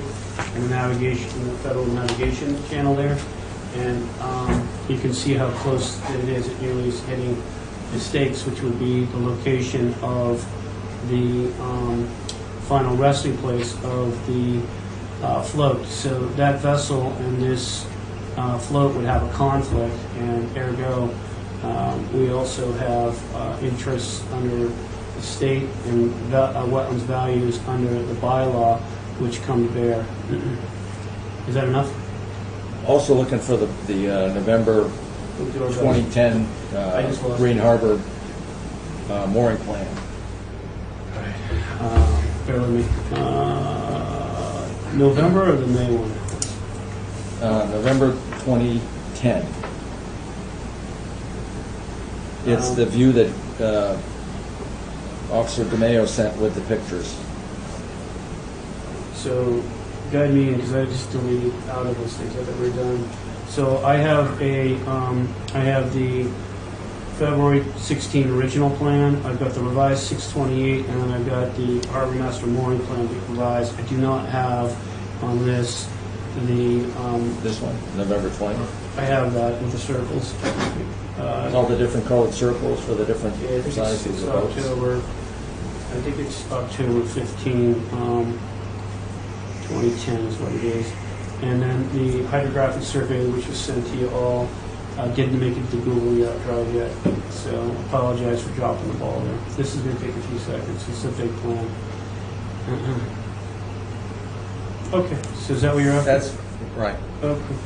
So I will try to zoom in a little bit. Yeah, that's is good. that right? Okay. That's good. So this is the federal 2000, channel yeah. where the harbor master tries to maintain 6 feet of depth in a 100-foot channel all the way through the harbor and out, out to the sea. And the different colored circles are tied to the moorings on the bottom and the size of the boats and vessels that are allowed to be put on each of these. But the ones furthest, lowest on the chart, 195, 206, 54, that whole line there, there's 3 or 4 of those moorings that are not deployed because the water has shoaled, with the movement of the water over the years. And that was the site of one of the accidents because a boat ran aground over there. So those moorings aren't even deployed yet. So even though on this sort of view it looks like there's space to put them, Mike's plan, once the dredging happens, now that the money's approved in 2022, that'll all get dredged out and he's going to reset those moorings and then reissue them to the commercial fishermen again. So to Mike's view, there is no space to move a mooring because they're all filled up and they will be all filled up. So what I hear the hearing officer saying is under the state and under the town that you're concerned about prevention of pollution, possibly boats grounding, issues like this, water damage prevention. And then under the bylaw, I hear you saying both of those also, and then recreation and public safety is what I actually hear you saying. Yeah, those are also points that. Well, they are the predominant thing for the commission. If the commission is not looking at the March 18, 2021 regulations, they are also the predominant thing that the commission should be looking at if you're looking at the March 18, 2021 regulations. So, sorry about that. You will get your time, promise. You should be next. That's not fair. So now, discussion, questions from the commission. Comments, questions? The issue of new rules versus old rules. Town council's here. Bob, can you hear us?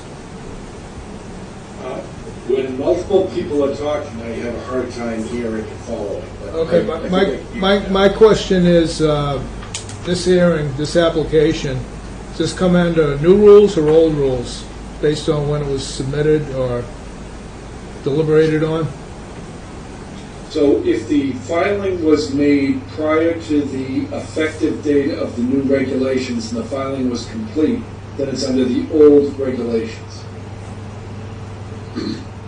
If you look at Part 4, General Provisions, Effective Dates, these rules and regulations shall apply as amended to all applicants and requests filed after that date, whatever the adoption date was, and I don't have that date handy with me here. March 18, 2021. Prior to March 18th. March 18th. So They the applied March application 17th, was complete been filed in advance of that date, then the old rules apply. Okay, based on that, it was received, and I'm not looking at the file, but somebody else can look at the file and confirm that I believe it was filed on March 17, I believe that's 2018. Eric will confirm that if we can find just the NOI or the original site plan with its stamp. 17th. A few days after you started, how about that? And was it complete? That's the final question. So, let's put it this way, you have to have minimum Yeah, requirements. fisheries at that point. Well, Well, you wouldn't have it until after you submitted the So- notice of intent. The question is what's complete under your regulations. so to help along the path here, the commission has to have minimum requirements. We have a conservation permit checklist, and we're working on improving that, of course. And it provides the direction. The state also has direction for NOIs as well, and the professionals know what to get to the commission. Otherwise, we'll kick it back and ask for anything from fees to be adjusted if they're wrong. We'll ask for revised plans once the commission wants something, or if there's something glaring. So they completed it by submitting it. Then there are going to be revisions which are a natural course of the action. Some of that I request additional information requests. In this case, I did not have an additional information request. We were waiting to get into the site visit and see it in the field. So the original information came in and went through its process, and they had to have adequate time also to get the DMF to respond, and the harbor master was the other major comment entity. So the commission now has the harbor master's comments, which should be shaping your thought process. The DMF comments also, which should be shaping your comments, but they responded to that in the 628 revisions, so that's neutralized and that's satisfied, I would think, if the commission's happy with it. However, you do have, you do regularly have revisions, and it's a process to get to the final design freeze, is what I think Commissioner Coyne used to like to call it. So I think your answer was the submittal was more or less complete. I think it met the minimum requirements. It got in on the 17th. Bob just stated that if it came in the 17th, which was the day before, I'm kind of working with his languages, if it came in on the 17th, which was the day before adoption of the regulations through the approval of the commission, then the old regulations would apply.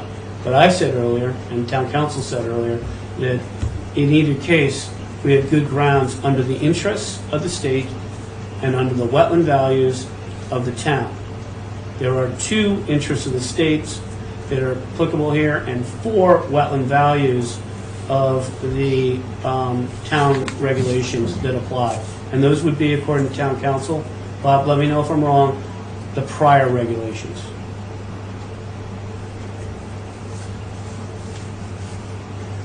Sorry, it was garbled, I couldn't hear what you said. All right, I'll try it again.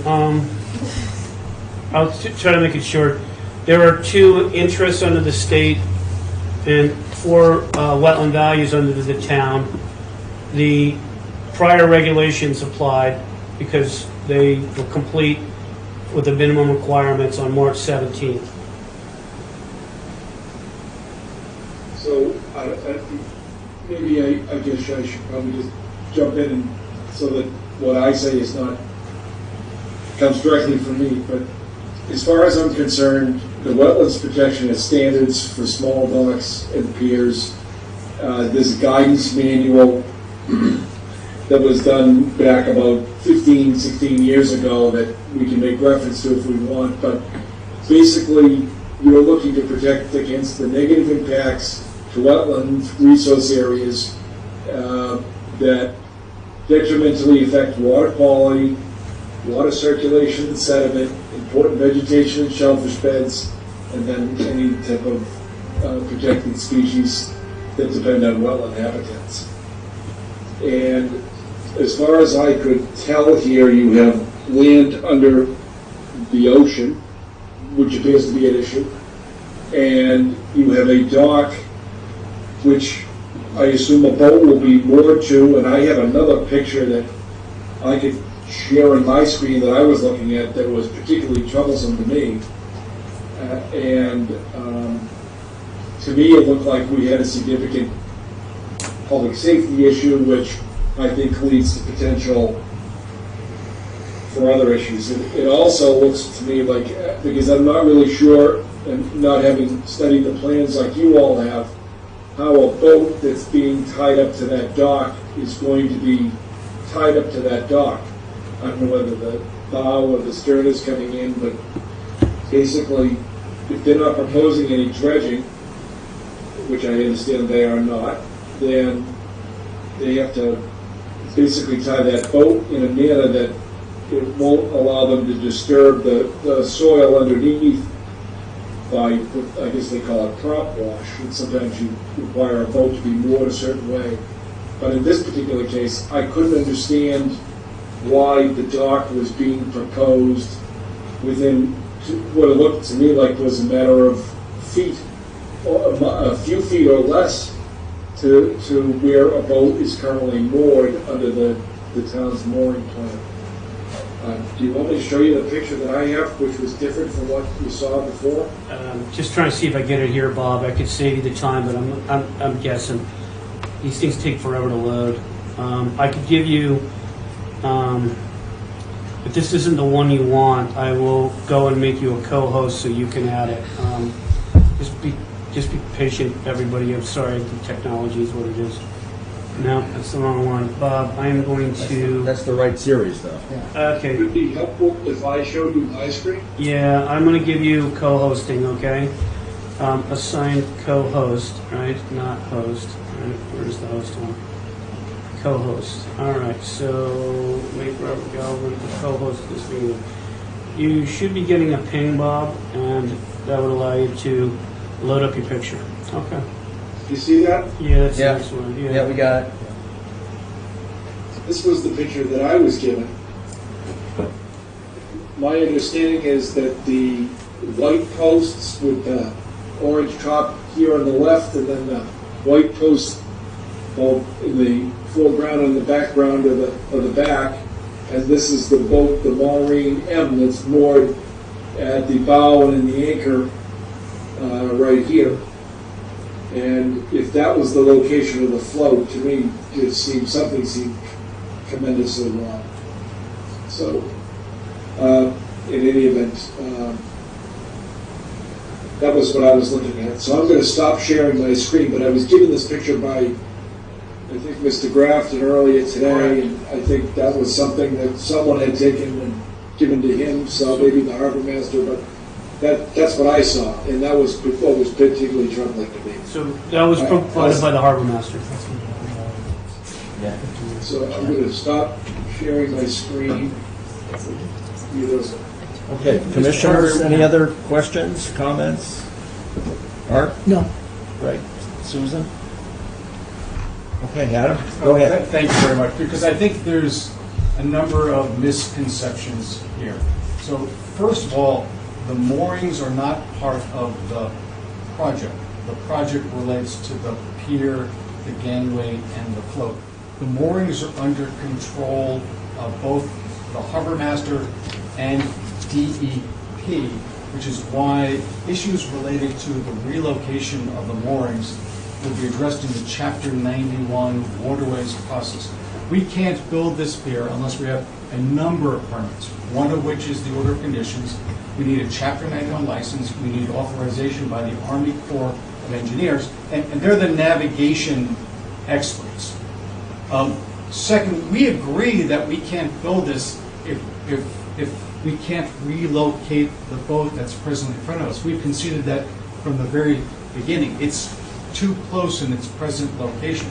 So if we're unsuccessful in working with the harbor master and DEP to relocate the moorings, this project can't go forward.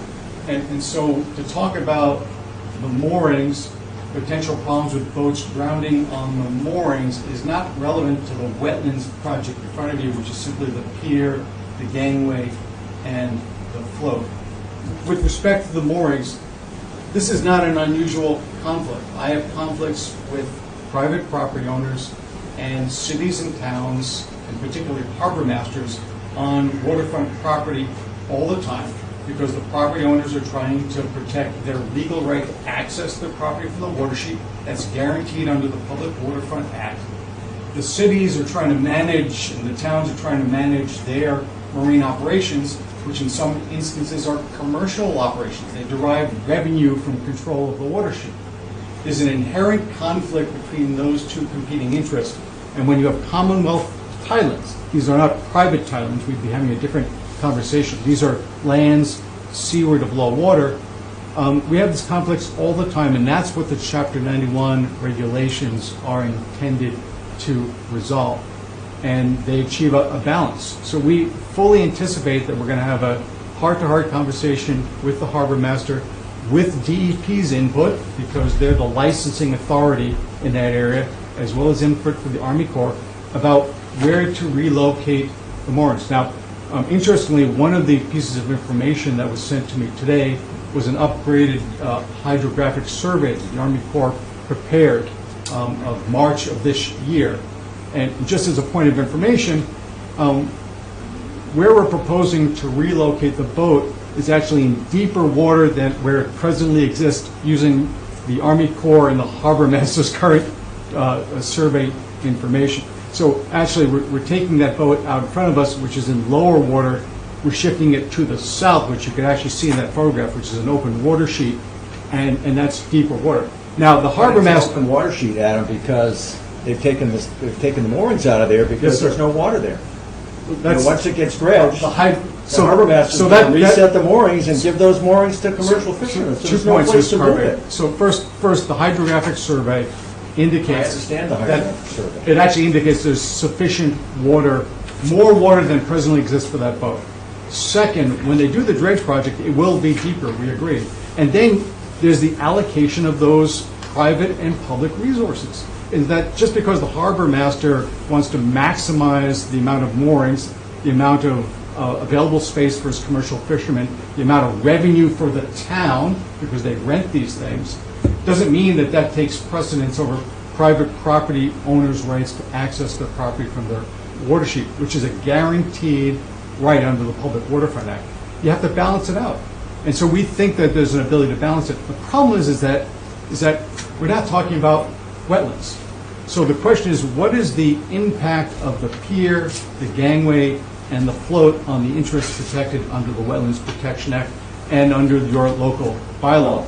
And I've heard, your concerns regarding pollution. It's the same concern regarding any dock project. It's our boat on our parcel. We actually have sufficient water where that float is to meet your current requirements. So you require a minimum amount of water so the boat won't drown. We actually have that. We have more than sufficient water for that. So there's no risk here of grounding of our boats that would create a risk of pollution.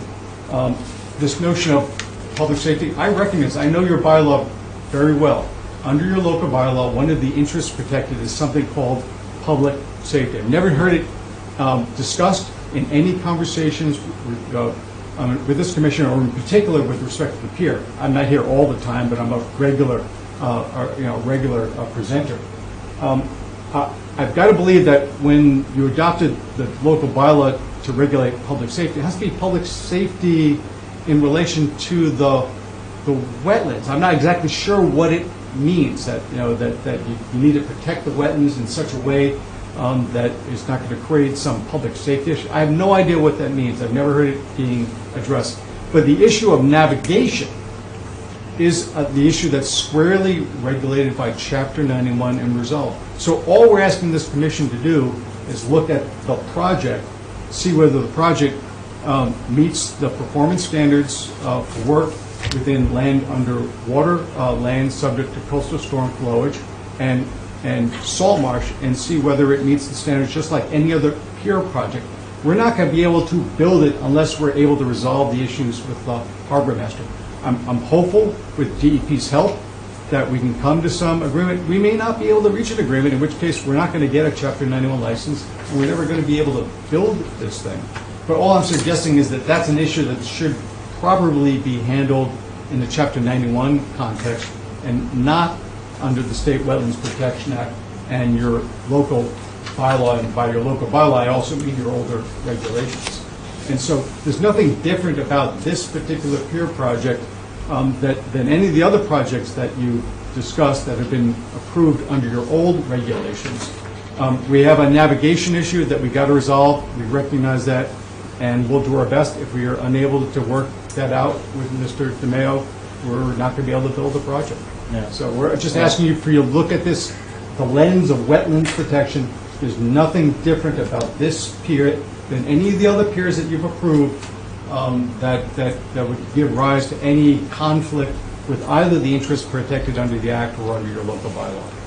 Well, under the discussions we've had and huddles with town council, we believe that under the Marshall bylaws, there's an adverse effect that involves public safety, recreation, storm damage prevention, and water pollution. And that's the Marshfield bylaw. So no, I know those are their interests. Well, And what under are the the Act- grounds for, why do you think there's a public safety issue, if I may ask? So Let me just finish. And under the Act, the affected resource areas will be the coastal wetlands, subject to tidal action and storm flowage, and storm damage prevention and water pollution. So that's under the Act. So we have issues We agree. under both sides. We agree that those are the interests to be protected, but there's no reason why those interests aren't protected by this project. Again, you have concerns regarding the moorings and the conflict with the commercial fishermen. We understand that. We got to resolve that, otherwise this isn't going to go forward. But from a wetlands point of view, I've not heard any grounds to say that this pier project is different than others that doesn't protect those interests just like the other projects. Well, these are the grounds that we believe are in play. And lastly, I'll say that this commission is highly unlikely to approve a project where we don't have the support of the harbor master. Who has the best working knowledge of what goes on in Green Harbor. two things. One, I wanted to say, the commission always needs to have clear and convincing information. And the commission doesn't need to explicitly explain how each one of its concerns, which it calls out, is going to be influencing their decision. We could go on and on and on with experts on each one of these if we needed to, but the commission seems to have adequate information and good grounds to make its determination. So I just want to weigh in on that a little bit too. And I want to be quite done. And then Attorney Galvin would also like an opportunity. He felt that I cut him off, and I really apologize, Bob. The technology, sorry. Bob, do you have some additional comments?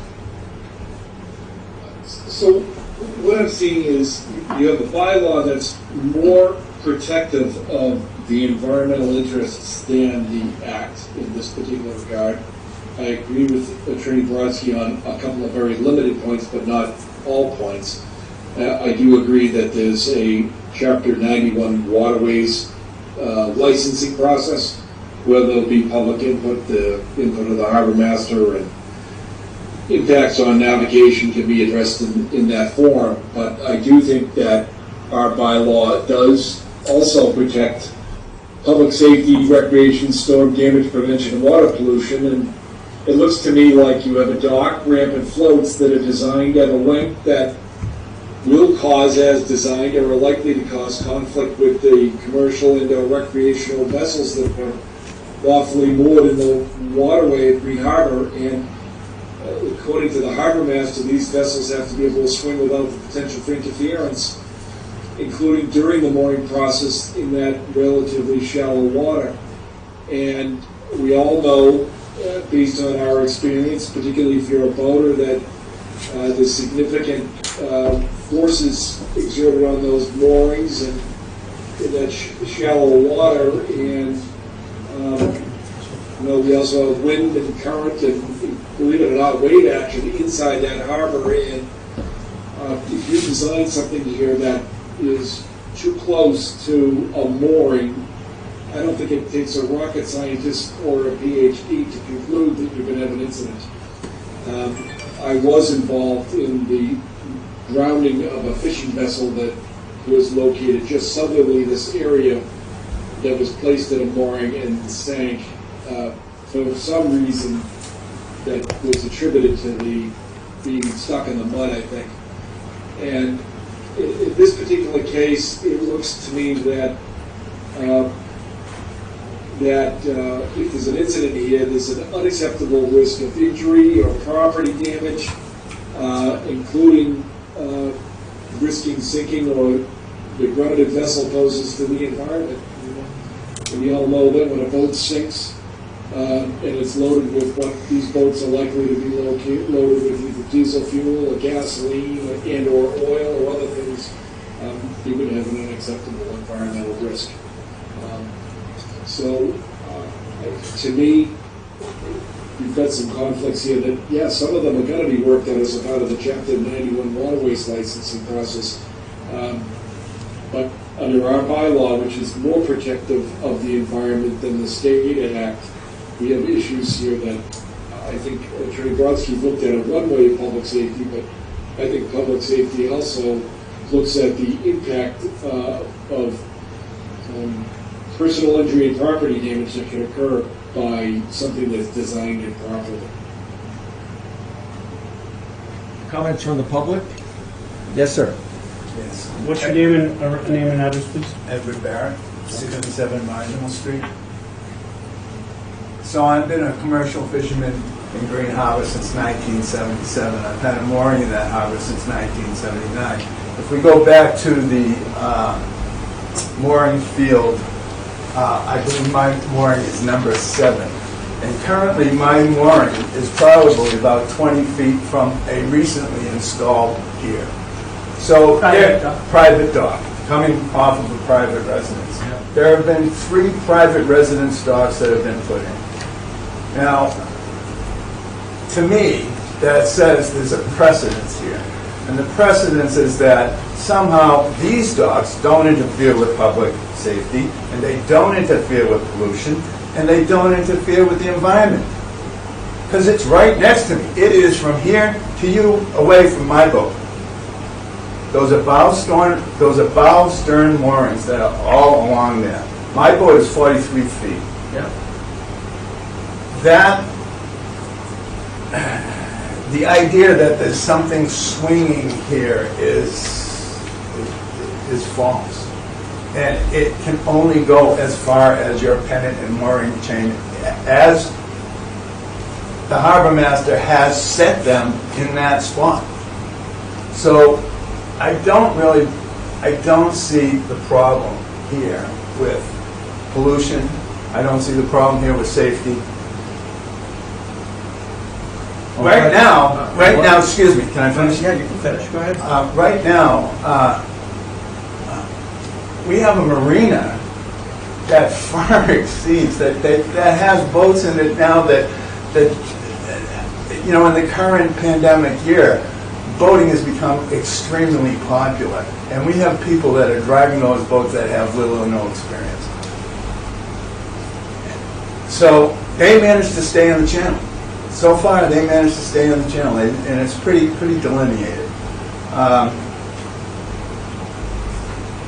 The mooring that we are referring to, the boat that sank that we're referring to, I believe that ended up in a lawsuit against the town, and the person who owns that boat, the Lady Jane, now has a mooring in Green Harbor from the settlement of that lawsuit.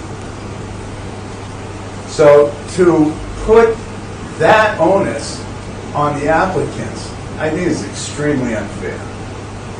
Well, there's a difference Well, between... can I, please? Go ahead. So, I would like to speak for the approval of this as a Conservation Commission, as the purview of the Conservation Commission. I don't believe the Conservation Commission needs to be considering whether someone's not going to be able to navigate Green Harbor correctly. I think the Commission needs to focus on the environmental impact. And again, there are a lot of other permits that would need to happen. And I think that's when the harbor master can, and the applicants can work something out. So I would like to speak favorably on this project. Okay. And One last thing, I believe that Dr. Lawson, as a Merchant Marine Academy graduate, is pretty cognizant of the intricacies of harbor management. And I believe that he would do what is best for the town of Marshfield in relation to this project. Okay, we just asked things to be brief, Mr. Barrett. Thank you, you did a great job, I appreciate it. Yeah, I just want to comment, there's a big difference between no room, 0 feet, in an east wind, and 20 feet between where you are and where the other pier is. Well, So it's not exactly the that apples and shoaling apples. that's happened in Green Harbor, if we're going to talk about shoaling, let's look over at the North Pier. You can't even get into the North Pier with my boat half the times. Right now, those 2 moorings that the harbor master says are going to be reissued, I've been in this harbor a long time. I don't know who they took a mooring away from. I have no recollection of a mooring being taken away from someone because of shoaling there. So those moorings are going to be new issues. They're not going to be reissues. So, Mr. Barrett, I'm going to cut in now. Just cut in, Mr. Hearing Officer. Go ahead. Attorney Brodsky made some pretty good points that, you know, we shouldn't be looking at all navigation. That's all we're talking about right now. You've been more than clear with us. I appreciate it. But unless it's something different and has to deal with wetlands and so on, we're trying to get there. Thank you for your comments. Other public comments? Go ahead, Adam. No, thank you. I think you actually have a navigation expert here in the room with Mr. Barrett, so I thought that was helpful. I just point out that this pier is located outside of the navigation channel, so there's no interference with any recreational travel in the channel. In fact, no interference with any commercial travel in the channel. The only issue with respect to quote-unquote navigation is the fact that we clearly have presently a fore and aft moored commercial vessel in front, and we agree that this project can't go forward unless we're successful in relocating those moorings. We happen to agree with Mr. Barrett that current hydrographic surveys actually says there's more water where we want to propose to put it, but we can't do that without the cooperation of the boat owner, the harbor master, and DEP. So again, I mean, I've heard no concrete evidence of any real environmental risk associated with simply constructing the pier. I've heard speculation about some future problems with conflicts with other boats. But again, the only evidence that you've been presented actually here is the information contained within our notice of intent and Mr. Barrett's firsthand testimony of those actual conditions. So I'm not sure. What about the harbor master's letter? I was about to say the exact same thing. You don't consider that to be evidence? It is evidence, Mr. Galvin. You're absolutely right. Thank you for calling me out on that. I think the information contained in the harbor master's letter, I'm not going to suggest is inaccurate, but it deletes certain critical information that, with respect to navigation, are important, such as the fact that the present location of the moorings is located in 3.2 feet at low water based upon the 2021 hydrographic survey. The proposed location where we're proposing putting the moorings will be at 4.0 feet. He doesn't speak to those issues in his letter, but there's actually, as I said, more water where we're proposing to relocate the moorings than it was, and that's more than sufficient water for these size vessels. And in fact, I mean, you can see from the photographs those photographs were taken at the lowest tide. There's more than sufficient water to maintain both the commercial vessel and the harbor master's vessel that was tied up right against that without any adverse environmental impacts. There's more than sufficient water. It's not an instance where you're going to have props grounding out, or you're damaging the substrate, or you're damaging the nearby salt marsh. It's land under the ocean with sufficient water. What is the evidence as to the depth of the vessels that are being moored there at low tide? How much water do they draw, and how much lower are the propellers, and where will they be into the? Is there any evidence in the record So we're gives us any. Yep. No, I don't have information regarding the length, the beam and draw of the commercial fishing boat. We're happy to get that information and provide it to the commission. We'll provide you with the same information regarding the proposed boats to be tied up to the pier. We're happy to provide that if that's what the commission's concern is. And we want you to make the best decision you possibly can with as much information as possible. We're not trying to force a bad decision here. I'm just trying to focus, I think, on what I think are the wetland issues versus the navigation issues.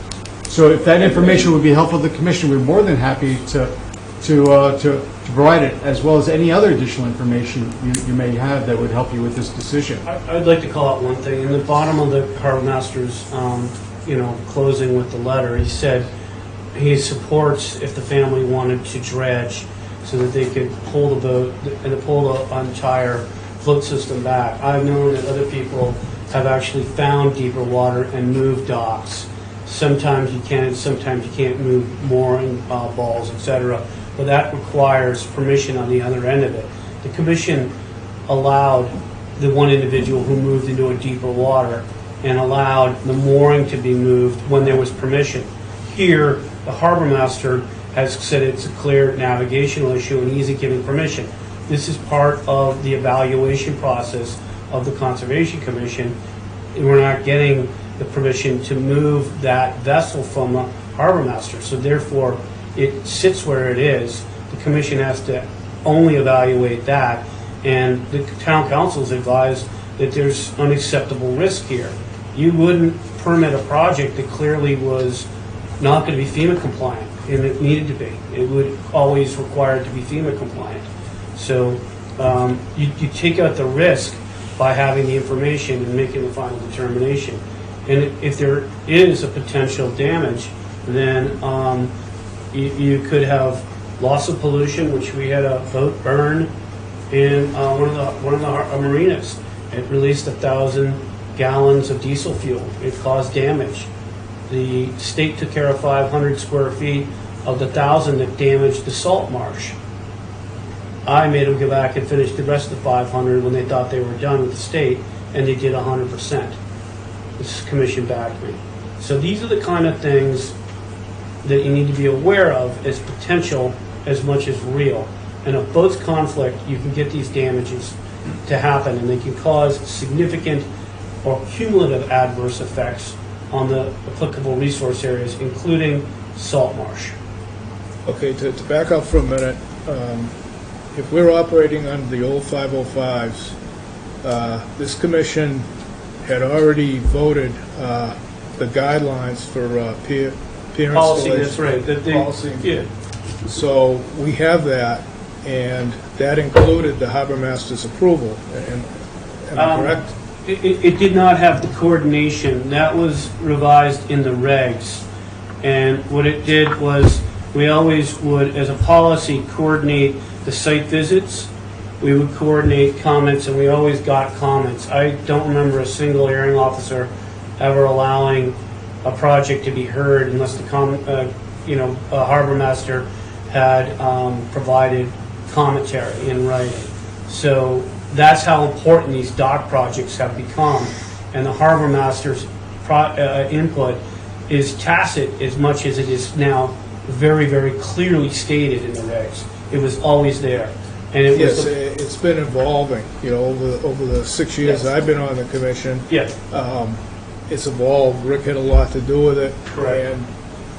And we always accepted the input from the harbor master. No doubt. I remember when I first met with Jim about a dock that was in problems, we moved towards this. Rick joined the team, the harbor master, and when that happened, we had a significantly solid team to make sure that the resources, be on the North River, the Green Harbor, South River, or Cut River, were always going to be treated the same, and we had consistency.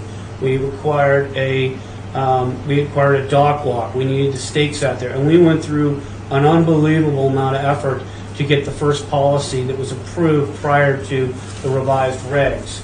And it had the language that was appropriate that led to the revised regs.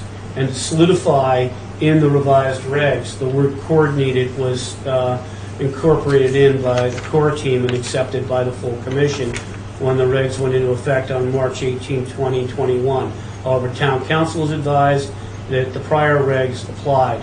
So the commission really needs to think Yeah, about. so as far as any precedent, we've always worked it out with the harbor master's always been in agreement with any dock we permit. I would say the evolution has put it exactly there. But I think all along the way, we didn't permit any docks unless the harbor master was on board. Bob's got his hand up. Safety, So navigation. before you do that, I'm sorry, Bob's got his hand up. Go ahead, Bob. So, I had a couple of other questions. If there isn't any information in the record showing how depth would be sufficient to prevent the crop wash or at the low tide, I think that's clearly a wetlands issue because it affects the water quality, turbidity, things like that. The other thing, and I apologize because I haven't attended the prior meetings, but is there a construction plan showing how this dock will be constructed in a manner that minimizes the impact on the environment there? You have a very, very long dock. I don't know how the pilings are being driven. I don't know whether someone's proposing to bring a barge in and drive the piles in, but normally when you have a very large dock like this, you'd have some type of a construction plan. Well, so they did meet the 2.5 under the four corners of the float on the revised regs, which it was part of the policy.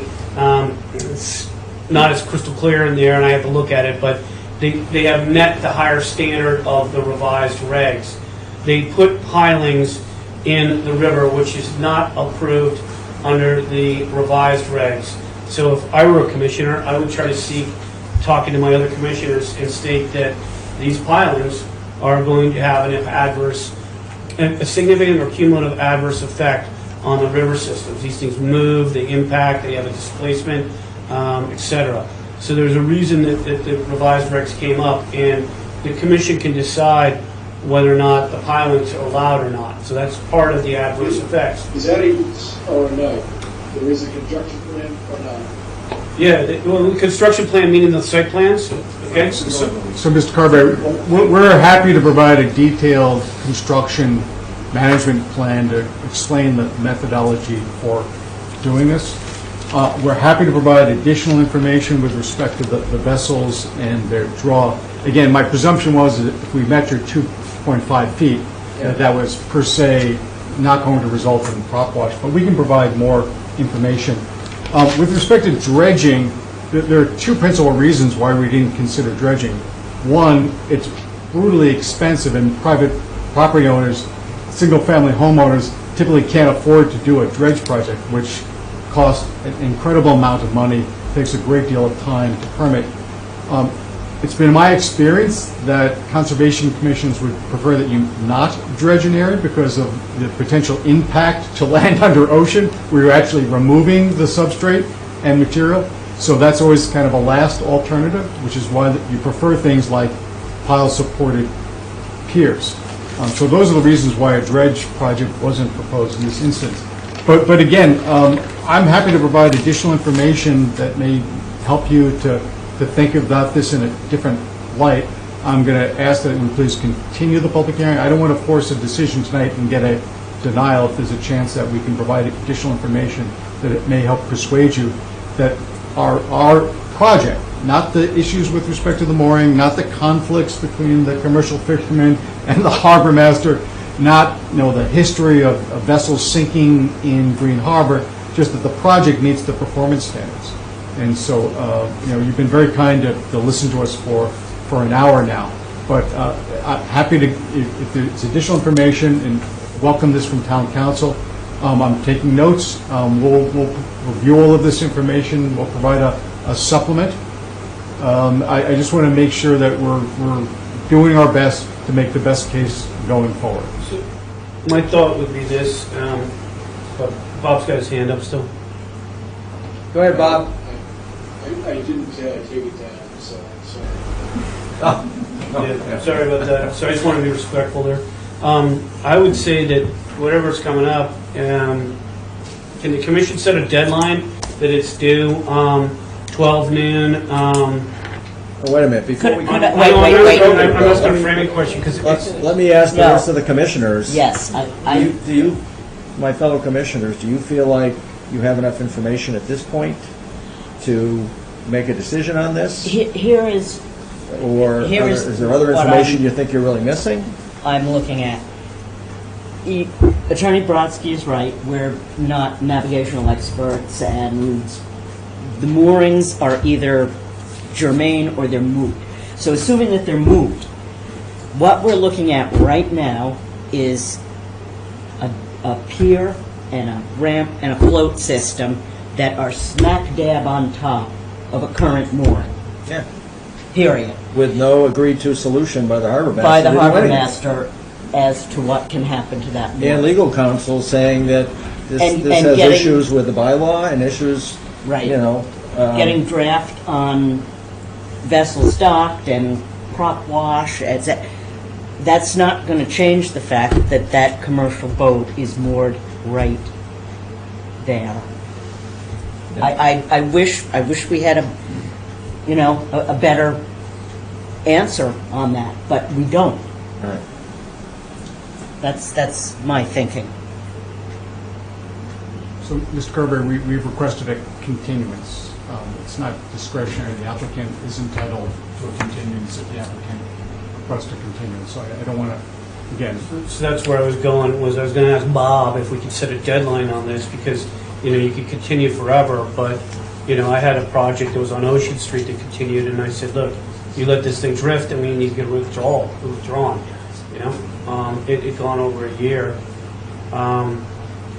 No, we have 2 denials without prejudice currently. We have 2 denials without prejudice, and if you go to the third one, then it's denied, and they can reapply, but, you're testing the waters on that also, so, I just wonder what information could you possibly add that's going to well, I'm going to resolve this I'm gonna issue of a consult boat, with- Yes, sir. a boat right on top of another boat? So I Not wanted- 20 feet like he has, no feet, Adam, 0 feet. We never disputed that from. wait, Mr. Barrett, you're not recognized. We've never disputed that there's presently a boat moored in front of us, and that issue needs to be resolved. And the guy in charge of the moorings and moving the moorings in town, Michael DeMayo, has said he will not move those moorings because he's got no place to put them. And Okay? respectfully, Mr. DeMay may not have the last word on the location of moorings in the harbor, and that's something we need to work out and discuss with DEP, which has I respectfully suggest has preeminent jurisdiction over that. So we may not have any, I should say this, I'd like the opportunity to consult with the clients. I know the commission has this denial without prejudice policy, and I think I've shared with you my personal view that policies are unenforceable. You have regulations. If you want that to be a regulation, you have every right and ability to make that policy a regulation. But the applicants, and I'll be guided by town council, applicant's got a right to continue a public hearing under the wetlands regulations. And we have no interest in delaying the resolution of this. This is only the second public hearing where we've addressed the project, which is not a large number of public hearings to deal with a complicated project like this. It's taken longer because we are coming out of a pandemic.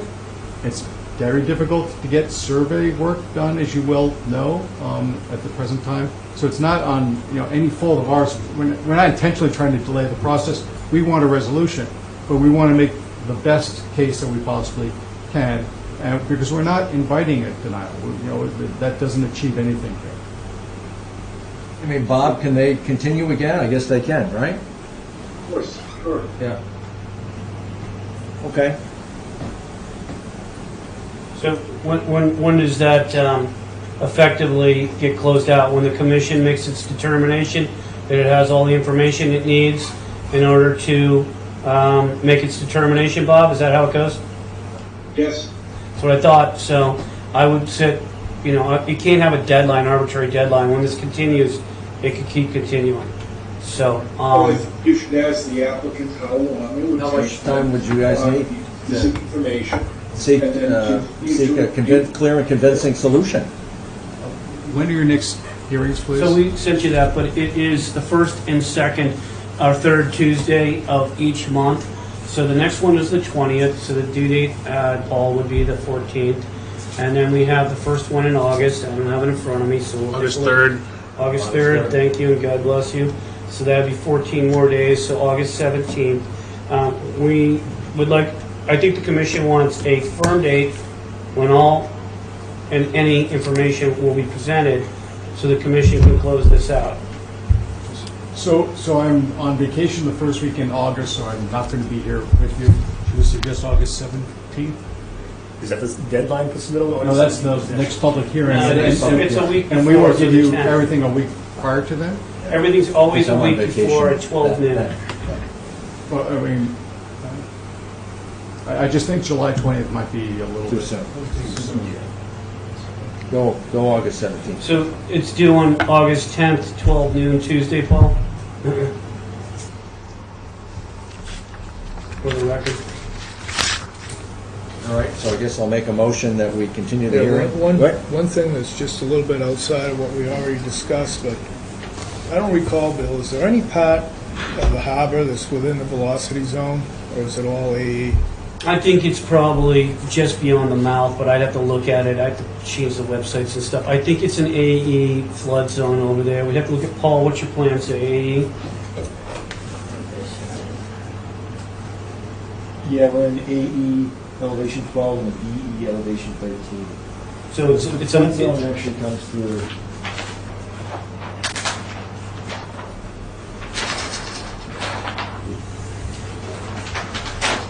Yeah, the BE zone actually comes through this area right here.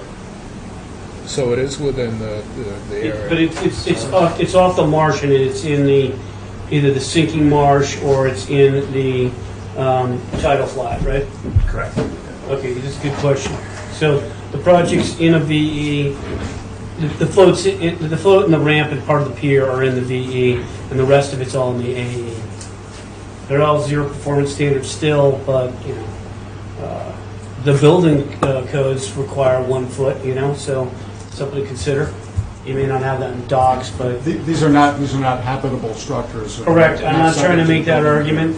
I'm trying to stretch the thinking process of the commission, that's all. Sorry, Will. That's okay. Are you done? Yes. You done? I'm done. All right. I'll make a motion that we continue the hearing at the request of the applicant To- till August 17th. August Do 17th. I have a second? I will second. Second from Joe Ring. All in favor? Aye. All opposed? Thank you very much. Good night.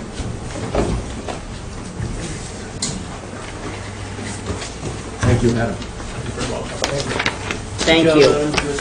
And, all right, so getting back to the short meeting. I knew it. What happened, man? Every time I say that. We never talk about this. New hearings. No, it There's was- only 2 new ones. It was a foregone conclusion, yeah. Okay, We're gonna so jinx we gotta ourselves. carefully navigate these and try to get them done, and, Okay. Requests for certificates of compliance and extensions. SE 42, 1579, Lynch 25, Billings Road.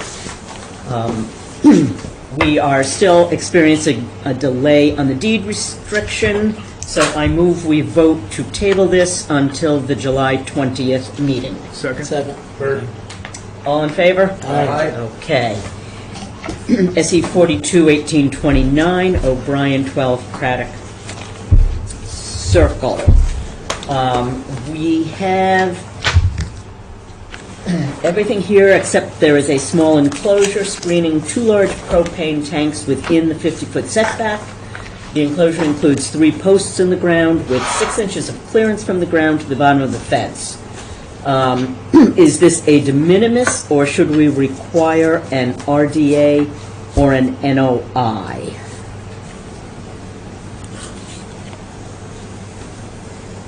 where they're within the 50-foot, Bill? Correct. So the structure that wasn't on the as-built from 2016, because this is actually an old order of conditions that was then enforced on, causing a new NOI to be filed and new orders issued. They closed out the new orders with the COC back in 2016, provided this as-built plan, and now we're seeing that there's a new structure that's not on that as-built plan, probably around the 25.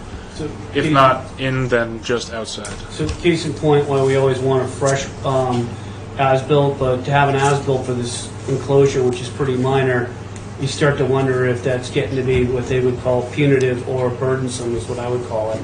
And so I opted to, in the beginning, allow the 2016 because it seemed to make logical sense. But when Eric went in the field and did the field visit, which is also required on page 1 of the Form 8B, which is the certificate of compliance, he noticed this.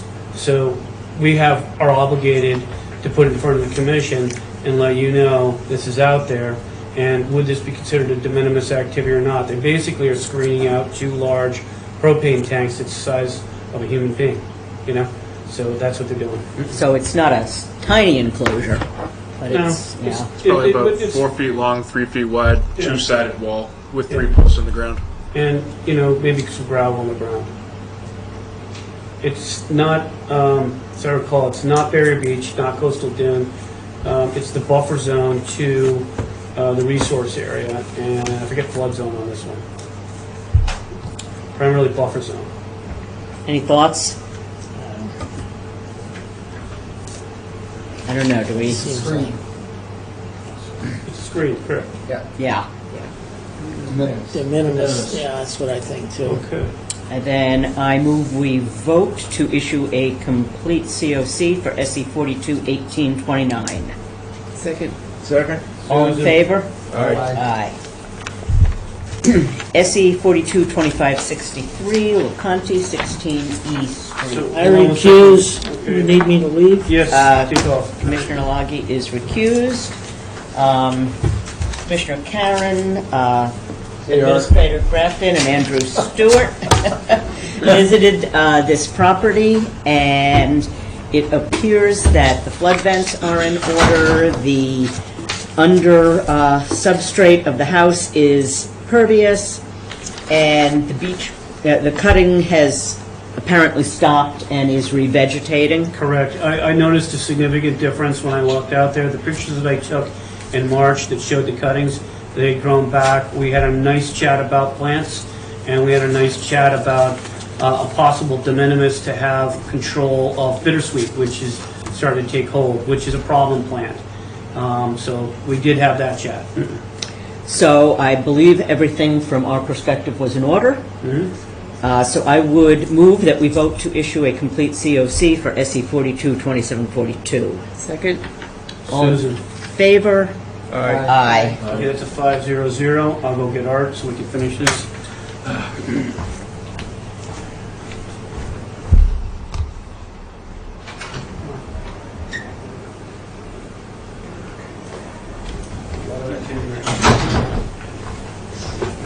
I'm back. Okay, Commissioner Lagi is returned to the meeting. Welcome back, Art. I've missed you so much. No. Let's keep going. SE going, no chatter over there. 42 2840 Capuano 27 Porter Street. We have some slight deviations from the as-built due to requirements from the building inspector, Andrew Stewart. This was not conveyed to the commission, but the change appears to be de minimis. Conservation markers are posted, cutting across the stream has ceased, and dumping across the stream has ceased. So I move that we would vote to issue a COC for SE 422840. Second. All in Okay, favor? That's me, Rick. Aye. Aye. 600. We have to go back did you one to miss see the now. one? I missed St. R's, It's I'm okay, sorry. you're allowed, you kept us on our toes. We know what you're doing. Just skipped it. SE 422742. 84 Bay. St. R's, 84 Bay Avenue. We have a slight difference from the original plan. The driveway was proposed as impervious, but it was not paved and is sand, as in the as-built. The proposed area of gravel on the right side of the house has also been left to sand. Some of the dimensions of the house and deck are slightly different, less than a foot than the proposed ones, but overall there are no issues to note, and there is much less impervious coverage than proposed. So I move that we vote to issue a COC with ongoing conditions that the footprint remain pervious as per the as-built site plan for SE 42 2742. I'll second that. Joe, All in favor? Aye. Okay. Okay. SE 42 2867, Breakpoint LLC, 113 Union Street. The buffer zone was pulled back, leaving no activity within the 100-foot buffer. Sorry, Eric, you visited the site. The limit of clearing is posted with posts. The silt fence is in place. The limit of cutting appears to have been preserved. So I move we vote to issue a complete COC for SE 42 2867. Second? Susan.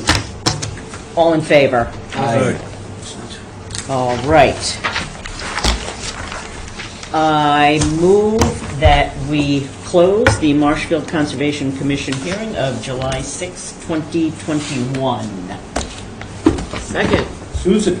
All in favor? Aye. All right.